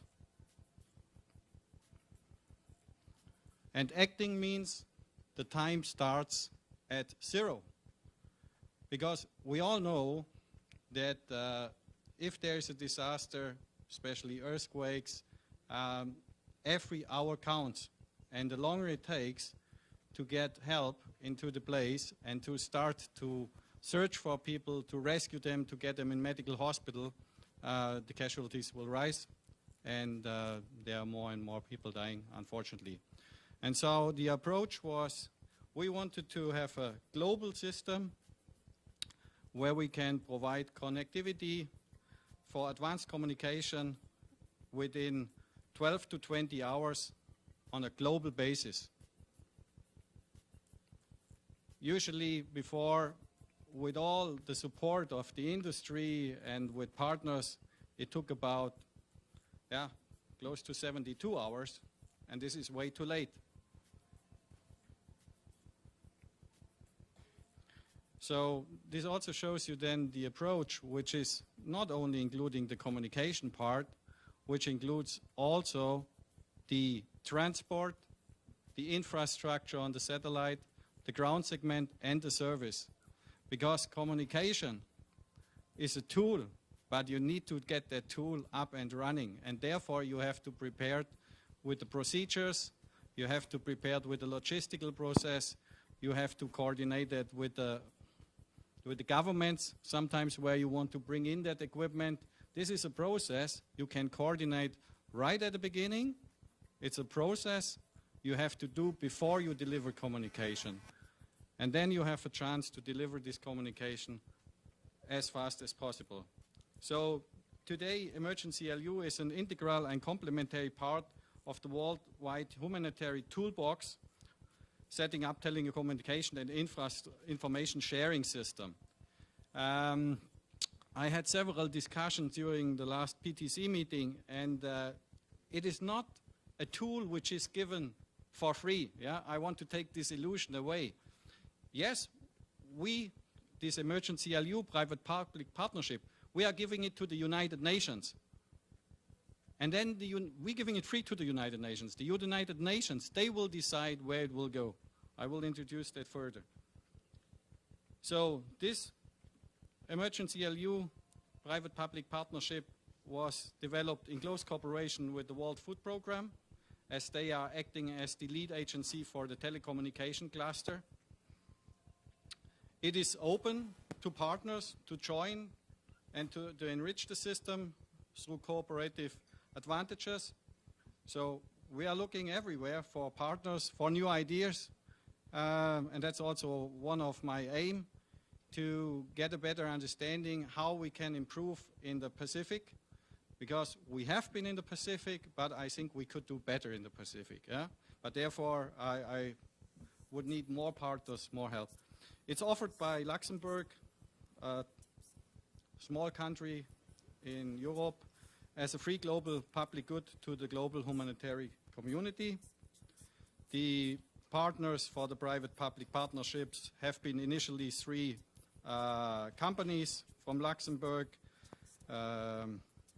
but more important is the operational and deployment partners we have with us for this private-public partnership, which is the ETC of the United Nations, it's the World Food Programme, it's Ericsson Response, it's the International Humanitarian Programme Organization, and it's the rescue services of the government of Luxembourg.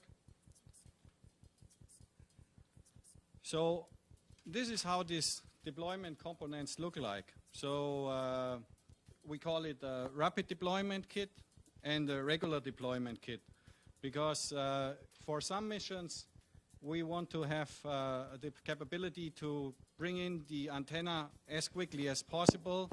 There we're using the inflatable gator antennas with some special modified modem kit and RF kit. And on the other side, we are using for longer deployments, for example, for refugee camps, or we also were supporting several missions of the Red Cross in Africa for Ebola health support. And there we installed in the regular deployment. We are at the moment in the process to develop a system where we have a disposable antenna. Because we said we need to be so quickly there. It's to achieve the first few hours, to have there a high volume of traffic we can bring back to the nation, which is under stress. Then what we are operating at the moment is 4 beams on our satellites, which are permanently allocated for that service. Now you see, for the Pacific region, we also have capacity. However, this capacity is not permanently allocated. That means it is there, and we can use it, and we can still keep the time frame. However, as luckily, so far in the Pacific region, there are, compared to the rest of the world, not that many disasters. Hopefully it stays like this. There is nothing which we have established on a permanent basis, and at the same time we have not found so far a partnership for an application which could run when there is no disaster. I will show you an example later. And I think this was one of the discussion of the ministers in the morning. He said, I want to create my disaster network, and then I build on top of this disaster network my e-government application. And e-government applications are very good to be combined with disaster networks, because e-government means e-health, means e-learning. If there's a disaster, usually half of the government should stay at home or they have some other jobs, but they are not using this capacity, and it can be shifted to be used for the disaster mission. We are not providing only the connectivity. That is the next illusion. Yeah? Sometimes people say, okay, can you bring in some more capacity, some more modems? We are doing that. We are trying to help there as well. Usually we are coordinating this with the Global VSAT Forum, because if there is a disaster, usually the satellite community, this includes all the modem manufacturers, the satellite providers, the service providers, they try to work together, but we need coordination. We try to do that often through the Global VSAT Forum. But here we have applications which are supported. That means we go into it's called Global EPIC LU. So we provide on-site situational analysis, tracking and tracing, instant messaging, maps, internet connectivity, voice, data sharing. I don't have my phone with me, but we even have an application you can put on your iPhone. So if you are a first responder, regardless if you are from the NGO or if you are from the government, download this application and you can use your iPhone to connect to this wireless network we are providing with the satellite link. And now a few examples. I only show some examples in Asia and Asia Pacific. The last bigger deployment was during May 2015 when the earthquake hit Nepal. We deployed at that time 4 of the inflatable antenna systems. On top of that, like other satellite operators, it's a common effort, yeah? It's not SES, or it is a common effort to improve the situation when we have to provide emergency communication solution. So KU-band capacity for Net Hope, which we are then coordinating again their efforts with the Global VSAT Forum. We had during the Typhoon Haiyan also in total 3 deployment kits in Philippines. They have been used in 4 different cities because, of course, when we are have established our connectivity and the next teams coming in and they can provide connectivity on a terrestrial basis, we are moving then forward. But what I want to say is we provided connectivity to 5,000 registered users. These registered users are doctors, nurses. This is not now, let's say, a private person who wants to make a call. These are 5,000 people who try to improve the situation. That means you get a lot of traffic as well. You cannot handle that with Inmarsat phones or Beacon.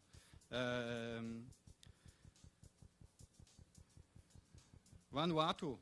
This is also a very good example also of the limitations of the system and the problems we were facing. We brought in some of the Gator antennas, but we had then some challenges with the Gator antenna as power was a huge problem in Vanuatu. So at the end of the day, we deployed then in parallel also one of the permanent kits, and it was good that we deployed it because it was staying for quite long. The network was established not only for NGOs, it included also government offices, and the overall traffic was close to 2 terabyte. Now 2 terabyte, you know, that would be a very expensive bill with Inmarsat, yeah, sorry. You cannot do that, yeah? And that means we need to think also for some VSAT solution which can provide connectivity after disaster. Now, how can we establish such a service on a sustainable basis? Because thanks God we don't have everyday disasters, but the capacity and the capability must be there every day. So we were putting on top of this initiative initiative called SATMET, which is an extension in principle of this emergency LU system. And this provides connectivity to hospitals in remote areas. At the moment, we are running a pilot phase in several countries, in Bangladesh, for example, in Niger. This is one of the e-government applications, e-health. Yeah? But if you talk about e-health, e-health has a lot to do with also education, educating the people about very simple things sometimes.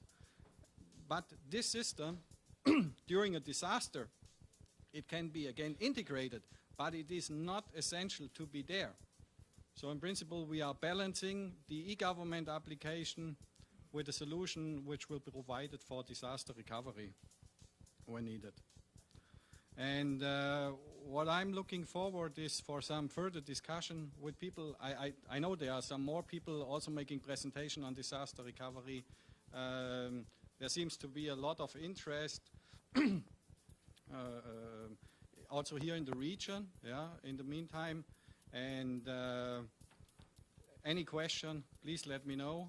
Unfortunately, I have to leave tomorrow already because I have to be in Bangkok. There's an APT meeting also on disaster communication and disaster management.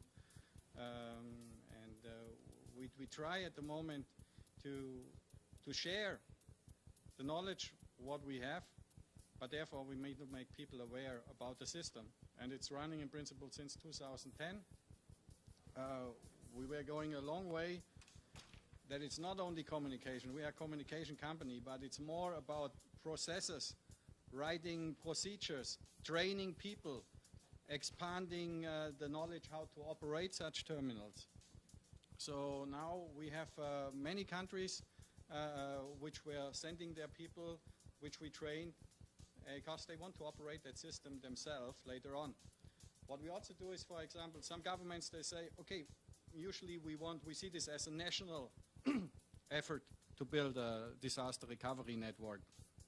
All fine, but what we try to do is then to say, okay, see, these are our interfaces, these are your interfaces, so if this would be a worst case solution which the United Nations will deploy to your country, can we make sure that we don't waste some time to have the right interfaces? And that is a small step.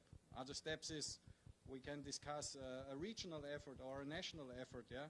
Because at the end of the day, the lessons you learn on a global basis helps on a regional basis, but we also understand every region and every nation is a specific case and it has to be looked up in detail. Thank you.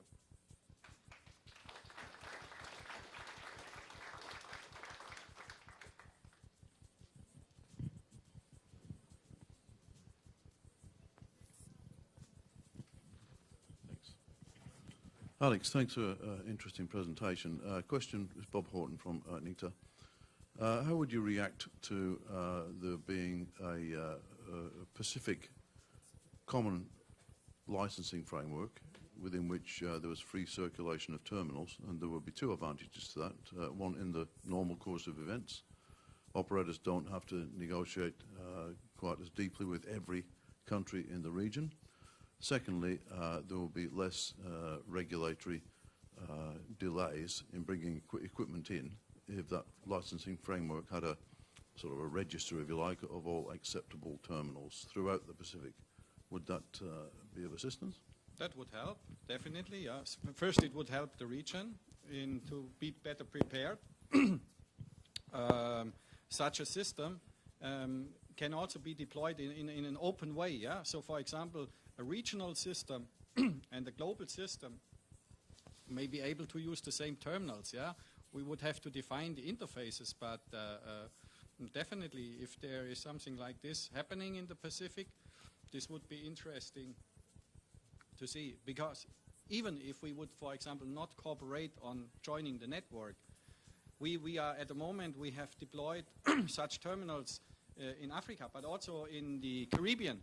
There are some governments, they don't want to be mentioned because they were buying the terminals because they said, we want to have the terminals closer to us.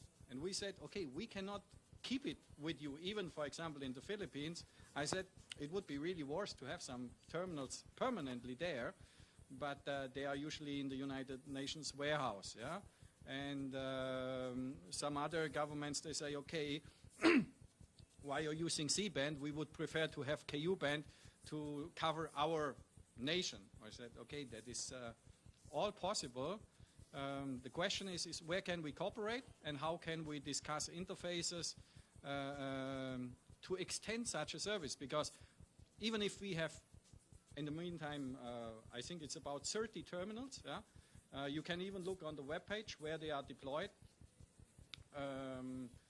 But even if the Pacific region would have 3, 4, 5 terminals, I know there are some terminals already here, not of us, of somebody else, but that's maybe not enough. And the question is, where are they and how will you deploy them? That means, how can you make sure that that the logistic is already arranged? Yeah? So, for example, we have an arrangement also from the logistic side. The antenna and the people, they are within 2 hours after the call in the plane in Luxembourg. Given. Dianites every time. And the same happens from Dubai. In Dubai, there's a big storage of the United Nations. And I think there's one more warehouse in the Americas. Yeah. But, yeah, all ideas, all initiatives are good to know, because the more we are aware about each other, we maybe find synergies. I think that is the common interest to get the best solution to help. Yeah? That's a common interest. Thank you.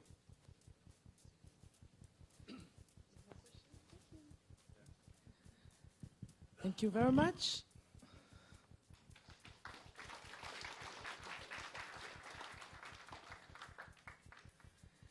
And now I would like to invite Mr. Maui Sanfort for Pacific Island Telecom and Internet Users Perspectives. Viens ici, Maui.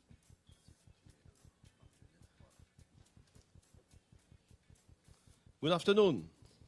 Wake up call, sorry. So the pressure is on me, and I'm very honored to be here. I like that. For the last presentation of the day, so I will need to be quick. That's it, yes. And accurate, so I'll try to drive you into, what would happen tomorrow. I'm sure you will get your own vision after this Pita meeting. And especially when you come in the lobby.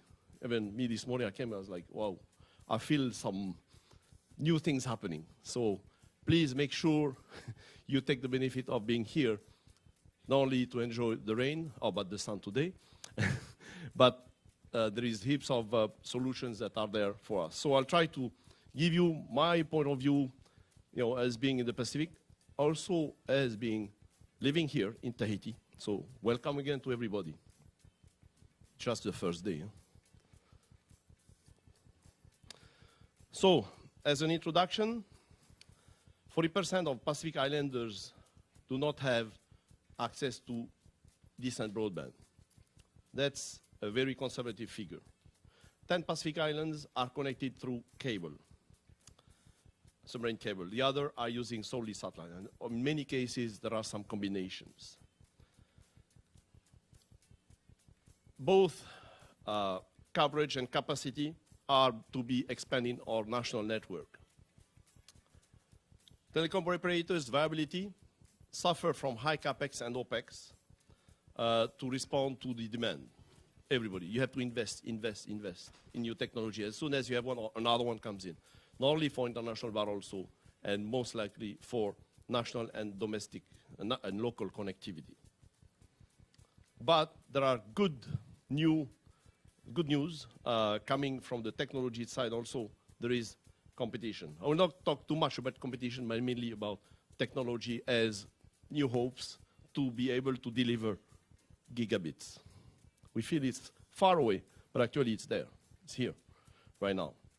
So there are challenges and opportunities to make it happening. The key questions, these are a few questions. Kilobits moving to megabits, reaching gigabits, yes, no, cable, satellite, 5G, 4G. What are the users expecting by 2020 from the technology progress? I will show you what is happening today, and I'll be very keen to get more inputs from the countries in the Pacific and even any views in regards to the figures I'm releasing. How to be able to escape from the kilobit current situation to the megabit, even to that first level. How about gigabits? Is it a dream or can be a reality? So the content of our presentation is about 4 key topics: kilobits to megabit. Is the international connectivity the cause? We'll always blame no cable, satellite too expensive, cable too expensive. So we'll try to deal with that, but also try to raise some technology updates, which may be, as I said, new hopes, good news, and heading towards the gigabit era. I think this, I will not tell everything, of course. So many energies and knowledge are united this week with us. So but the good thing is we can take benefit of that to be able to answer those questions as a user and, of course, with the telecom community. Current situation. This is those table I maintained since a few years. Some of you may have seen it. There's big debate, oh, this is not really relevant. Kilobit per user or megabit per user. Of course, it's not like ISPs would present it. You know, I neutralize the caching effect and any other elements, but actually I just divide the international capacity available for each country by the number of users as per ITU tables. Simple. But at least we compare an apple. So this ranking is changing every month. And you can see some of them, too bad I don't have pointer, but some of them are still on satellite, and they perform better than some countries that already have cable since many years. I'll be very, open later if you want during the week to discuss these elements with you.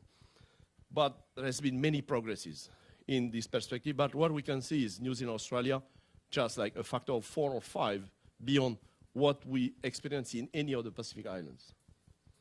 But this can be moving very quickly. Kilobits or megabits per user. So as you can see, we are beyond 100 kilobits of user with some exceptions. I said gap of 4 to 5, and in impacts the customer experience, the user experience. Everybody is unhappy. Of course, they are happy for a few days and then unhappy again. Sometimes it's 24 hours. I heard somebody saying they upgraded the international connectivity by a factor of 2. One day, full up, people complaining. Various situations are happening from small countries to bigger. Everybody is impacted, have the same challenges with different magnitude, of course. Okay, so to make it simple, I usually put that in the table, but I wanted to give you more a visual element. So in the big cities, these are big point of presence, like Hong Kong, Los Angeles. These are the big yellow boxes you see in New Zealand, Australia, and Hawaii. What you can see is, and Guam, sorry. What you can see is, for example, you are an ISP in any of those countries, you want to buy capacity from somebody or, from somebody who is licensed to offer international telecommunication in your country. This is the current situation in the Pacific. So in yellow, you have a few countries which are under $200 US. Actually, a few of them are already under the $100 mark. Some others are in square purple, 200 to 300 US dollar per megabit if they buy capacity from as an ISP in their own country, and some of them are still over $300 a megabit. It shows you, what are the different situations in the Pacific. We can debate further in the numbers, which actually I'm missing some of them mainly for the Micronesian region, on this one, but also for the kilobits per user, so I will talk to the delegates here as we move on. IP transit pricing, whoa, this is a different scale. Just the volumes effect in the big POPs, the point of presence I showed you, gives you these elements. If you go on the right side of this table, US West Coast for capacity from 10 gigs over,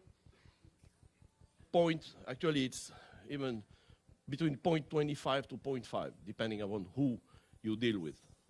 So closer to us, you see Australia coming down to 5, but if you buy small capacity, it's still high at 40, but actually I think it's going down.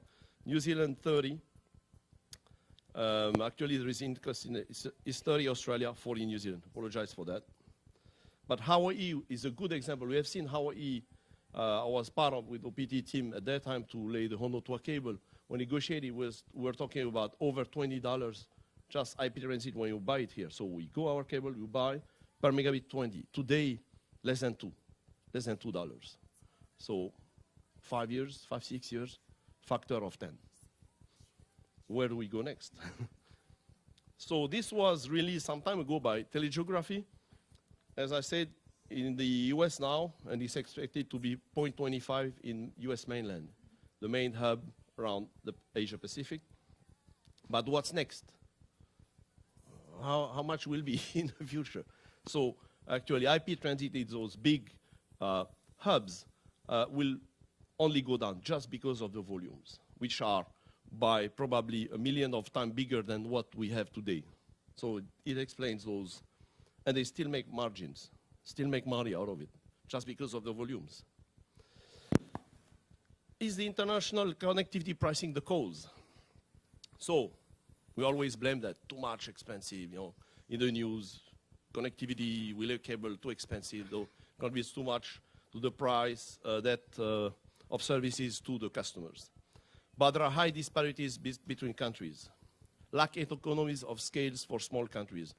I will not detail too much about that, but when you see some buying hundreds of megabits even on satellite, and some other buying 2 or 1 or 5, big difference in price. Cost first and price to the customer. And still an issue for more developed economies. Everybody is in the same case. There is a problem in terms of in terms of the impact of the international pricing in your cost or your pricing structure to the user. But this is getting much better as we move towards submarine cables, but also on satellite.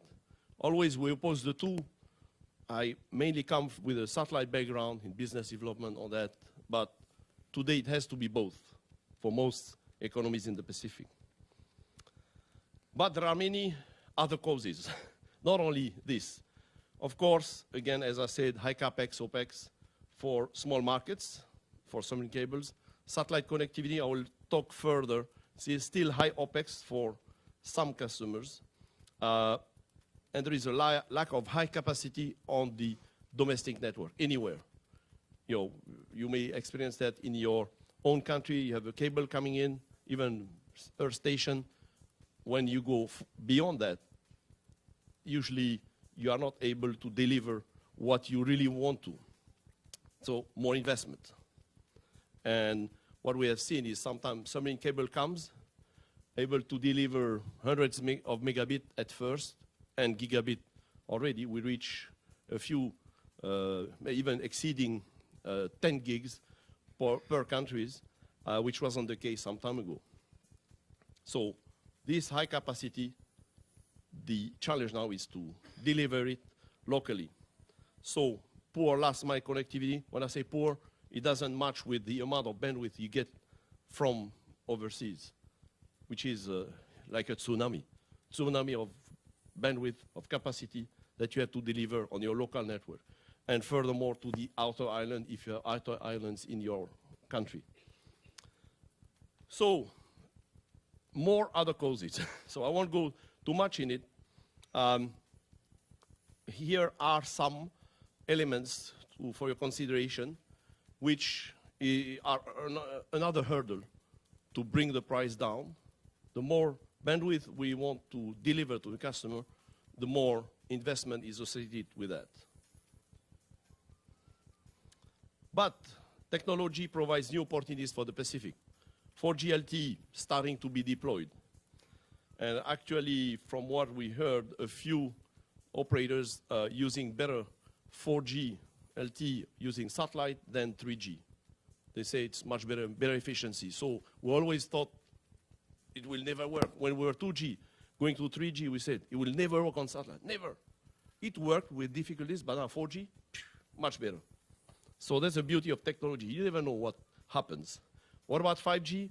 The response is around today, this week. So also a single satellite today can offer over 150 gigs. I have another slide in more detail. I'm sure some of you heard in the news or technological reviews or documentaries that some, the big ones, Google, Facebook, are considering some high-altitude platform drones. Some talked about balloons, but it's actually under serious study. They will be able to deliver low latency at 20 kilometer high, transmission both ways, area of about 100 kilometer, and replacing actually all your terrestrial network. Straight to the phone, straight to the computer, straight to the home. That's why what they are working on. So technology will bring more opportunities. It'll be disruptive, and we have also many other initiatives, and 5G is ready. Actually, there'll be some demos here and more coming forward. On the satellite, a lot of things happening. In Pita, satellite expensive. We remember a few, $10,000 figures per megahertz or per megabit, whatever. Now it's going down like crazy, not only because of competition, but also more and more satellites are being made available over the Pacific. And new initiatives are coming, like non-geostationary satellite that turn around the world, which brings more capacity to many places, combining C-band, Ku-band, Ka-band, networks. Smaller satellites, more powerful, extended lifespan. You've seen, I'm sure, a few weeks ago, the successful, let's say, re-entry of a launch vehicle to the Earth, so they can reuse it.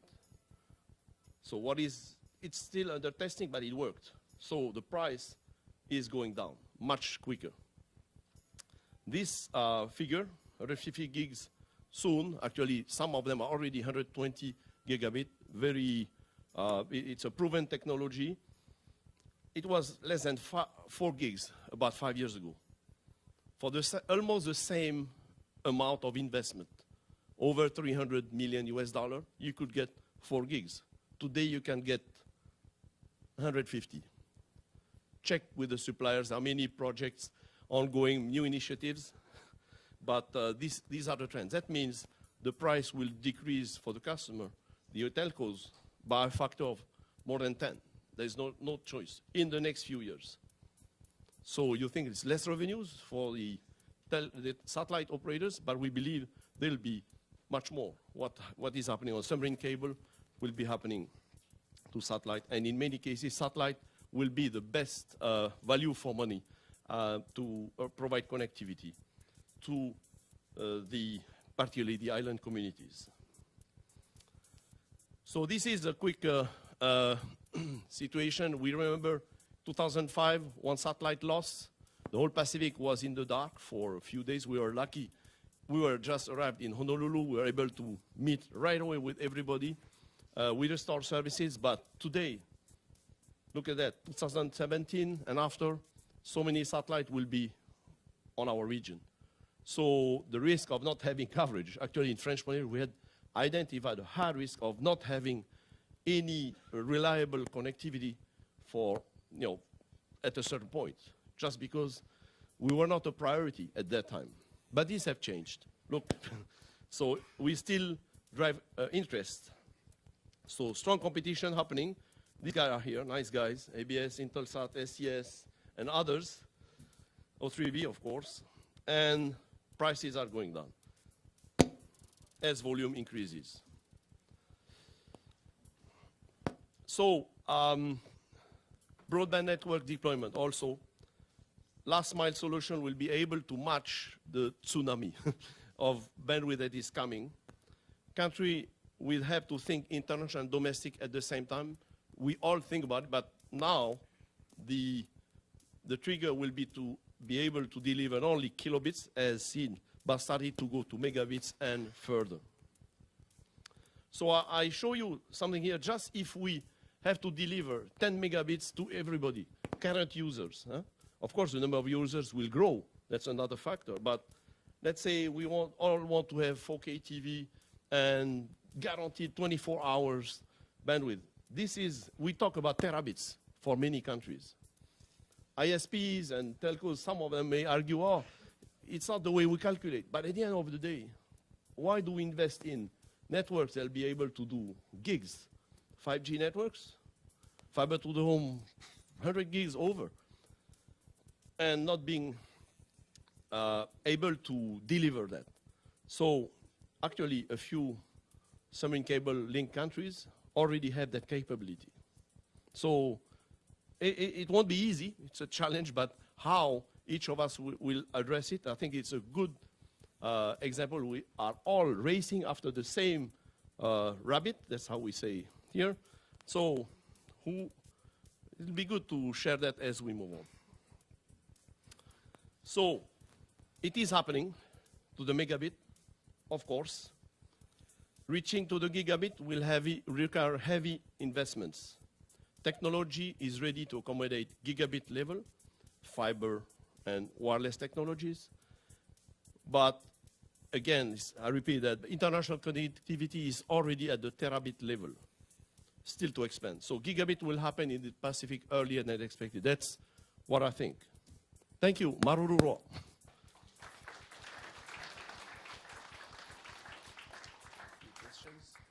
Any questions?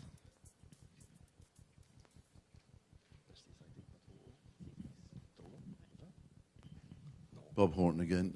Murray, thanks for a very good presentation on the technology. And I think that gives us a basis for considering what are now the impediments. The real bottom line is the affordability of access to a decent broadband communication access, which doesn't exist at the moment throughout the islands. Now, there are probably 4 levels of regulatory consideration. One is in the international access. Probably competition is the answer there, and probably the opening of gateways, not just satellite, but also cable head ends to service providers. Next thing is the introduction of IXP, Internet Exchange Points, into a country. Where countries have to trombone out and back into the country for a connection between 2 users in that country, it's very expensive. They don't need to use that international connectivity with Internet Exchange Points. So if they're built in, that brings the communications bill down. Now, the next is a wrongly formulated universal service obligation, which is basically collecting 1 or 2% from carriers and applying that to extending networks to increase penetration. Now, the issue is, and in the USA and the UK, they're progressing into the next generation of USO, which involves using that to have a social tariff, which is a discount to income households which are below a certain level. So it brings it to that affordability level, and that can be credited to a carrier's USO contribution. Now, they'll still get some business. If they didn't have the reduced levy, they wouldn't have any because it's unaffordable. So that's the next thing that needs to be attended to, is that wrongly formulated USO. And finally, when people have got affordable access, how do they use it? They need the education to be able to use broadband access, whether it's health, education, etc. And I think that's a broad government issue. So what you've touched on is the first stage of, and the answer is yes, technology can deliver this, but it's the impediments which allow us to get to a point where affordability is the next thing. And I think the solutions are coming, and it's something that... Just one quick one. I know Verani is holding me. Hey. Just so you, I mean, I'm sure you're aware, in some of the earlier affordability studies that had been done on data in the Pacific, in some countries, to have ISP, an internet connection at home, you pay 5% of your monthly salary to pay that, or less. Some other you need to have 2.5 months to pay 1 month of your fee, rental fee. So it gives you the the magnitude. It's on fixed internet. Sorry, Paul. Thanks, Maui. That was very interesting, and I think what's really important is to have this information constantly updated. So I'd love to see a sort of dynamic document showing this these things as they change.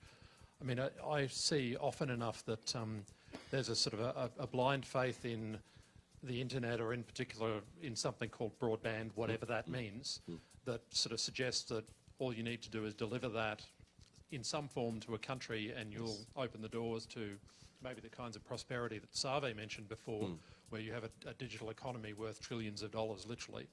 But the value of the internet connectivity is absolutely dependent on its affordability and its quality. And I think that's demonstrated by the fact that a company like Google is not happy to sit and let its services be delivered by the telco or internet industry. They are laying cables, they're providing, they're building undersea cables, they're laying cables to households. They've calculated their loss from latency, that is, from milliseconds of delay in delivering the Google search page, in the millions of dollars per millisecond. Yeah. This sort of answers, to some extent, it's not my data, but it answers Bob's question before about what is the value of, for instance, IPv6.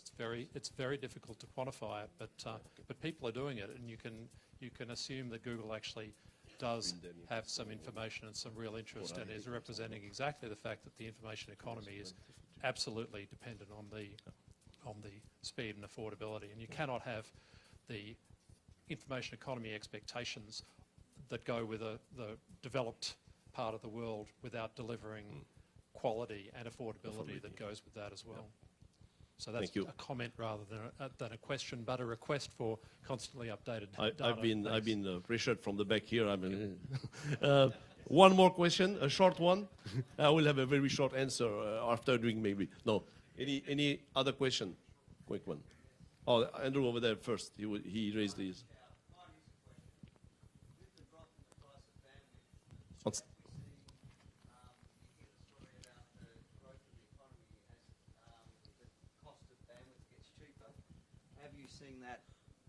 So the question is, have you seen as the price of bandwidth's come down like 10-fold, 20-fold, have we seen the economies growing, like we hear from all the consultants saying, if you lower the price of connectivity, you'll see GDP growth of 1%. Have you seen that in any of your figures and studies? Honestly, too complicated. Actually I didn't go through that, no. Honestly, prefer to say. I've looked at it, but I didn't did deep analysis of that. But that's the point. We hear World Bank saying this, yes. So we take it for credit, but no, actually it may be good to update that per country, yes. Okay. Last one. Quick one, Maui. You know about submarine cables. We've got a few new submarine cable systems here in the Pacific. We've got Interchange. We've got Tonga Suva. We're having a new one in Samoa. Hey, with a modern cable system, does the OPEX scale with the bandwidth, or does it cost about the same to, say, do 2.5 gig as it costs to do 40 gig? Oh, the costs are going down very critically, but again, when you the sizes of you look at 100 gigs wavelength, soon 400 gig length, so wavelength on submarine cable, so the smaller the amount of bandwidth you need is, much higher OPEX. And marine maintenance is still a key element for thin routes. Yeah, that's a key element. Does marine maintenance go up if you say on Hanatua cable here, increase from 10 gigabit to 40 gigabit? Oh, the cost will grow, of course, but no, it will grow in general. But per gigabit, of course, it'll go down dramatically. Mm-hmm. And here, by the way, so it's actually the lowest after New Zealand and Australia, the cost per megabit to the ISPs and telcos here. And there is a formula that is applied with the government, that there's been a deal between the government and OPT, government-owned company, that the savings on costs per capacity levels go down as we go. So it will only go down much further, and there is a formula for that. So whatever the situation is, yeah. Thank you.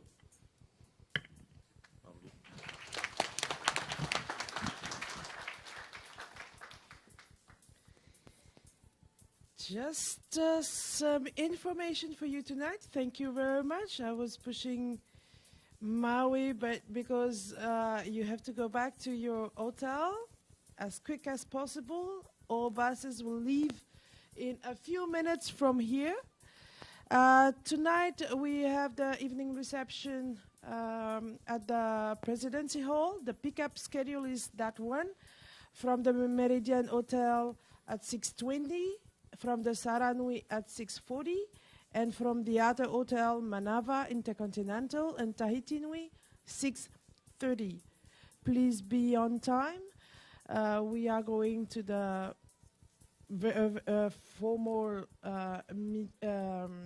evening reception, but dress code can be casual, but nicely. No tie, no need. No jacket. It's quite hot here, so just be like you are today.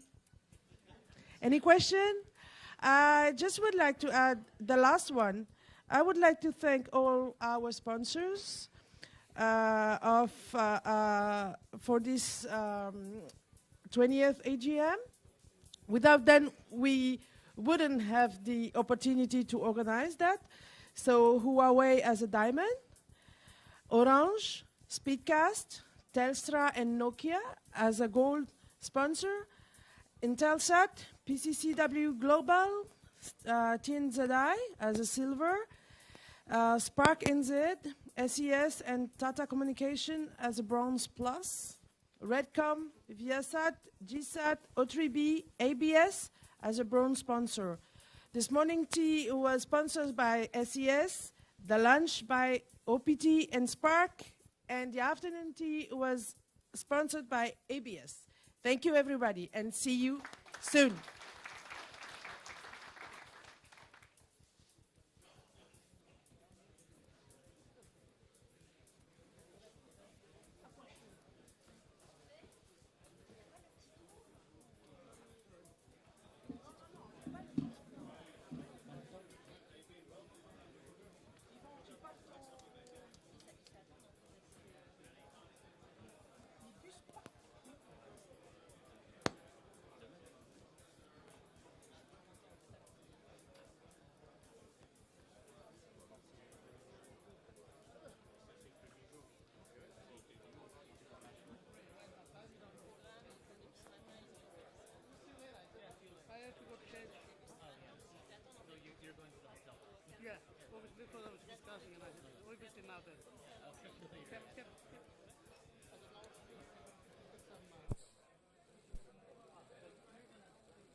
Non, c'est coupé, il a coupé les ampoules.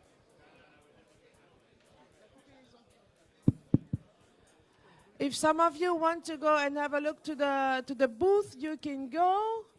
Especially those who are here at the Intercontinental, because the other one has to go.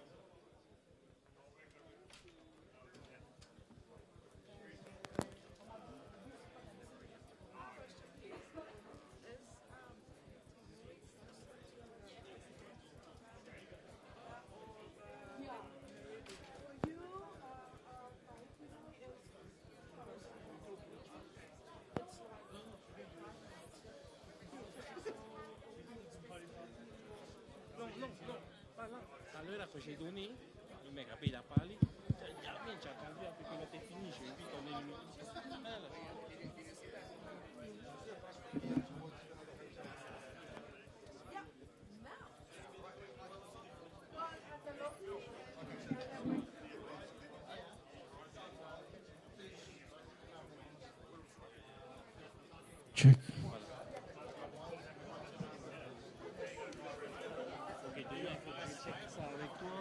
les rétros et les micros.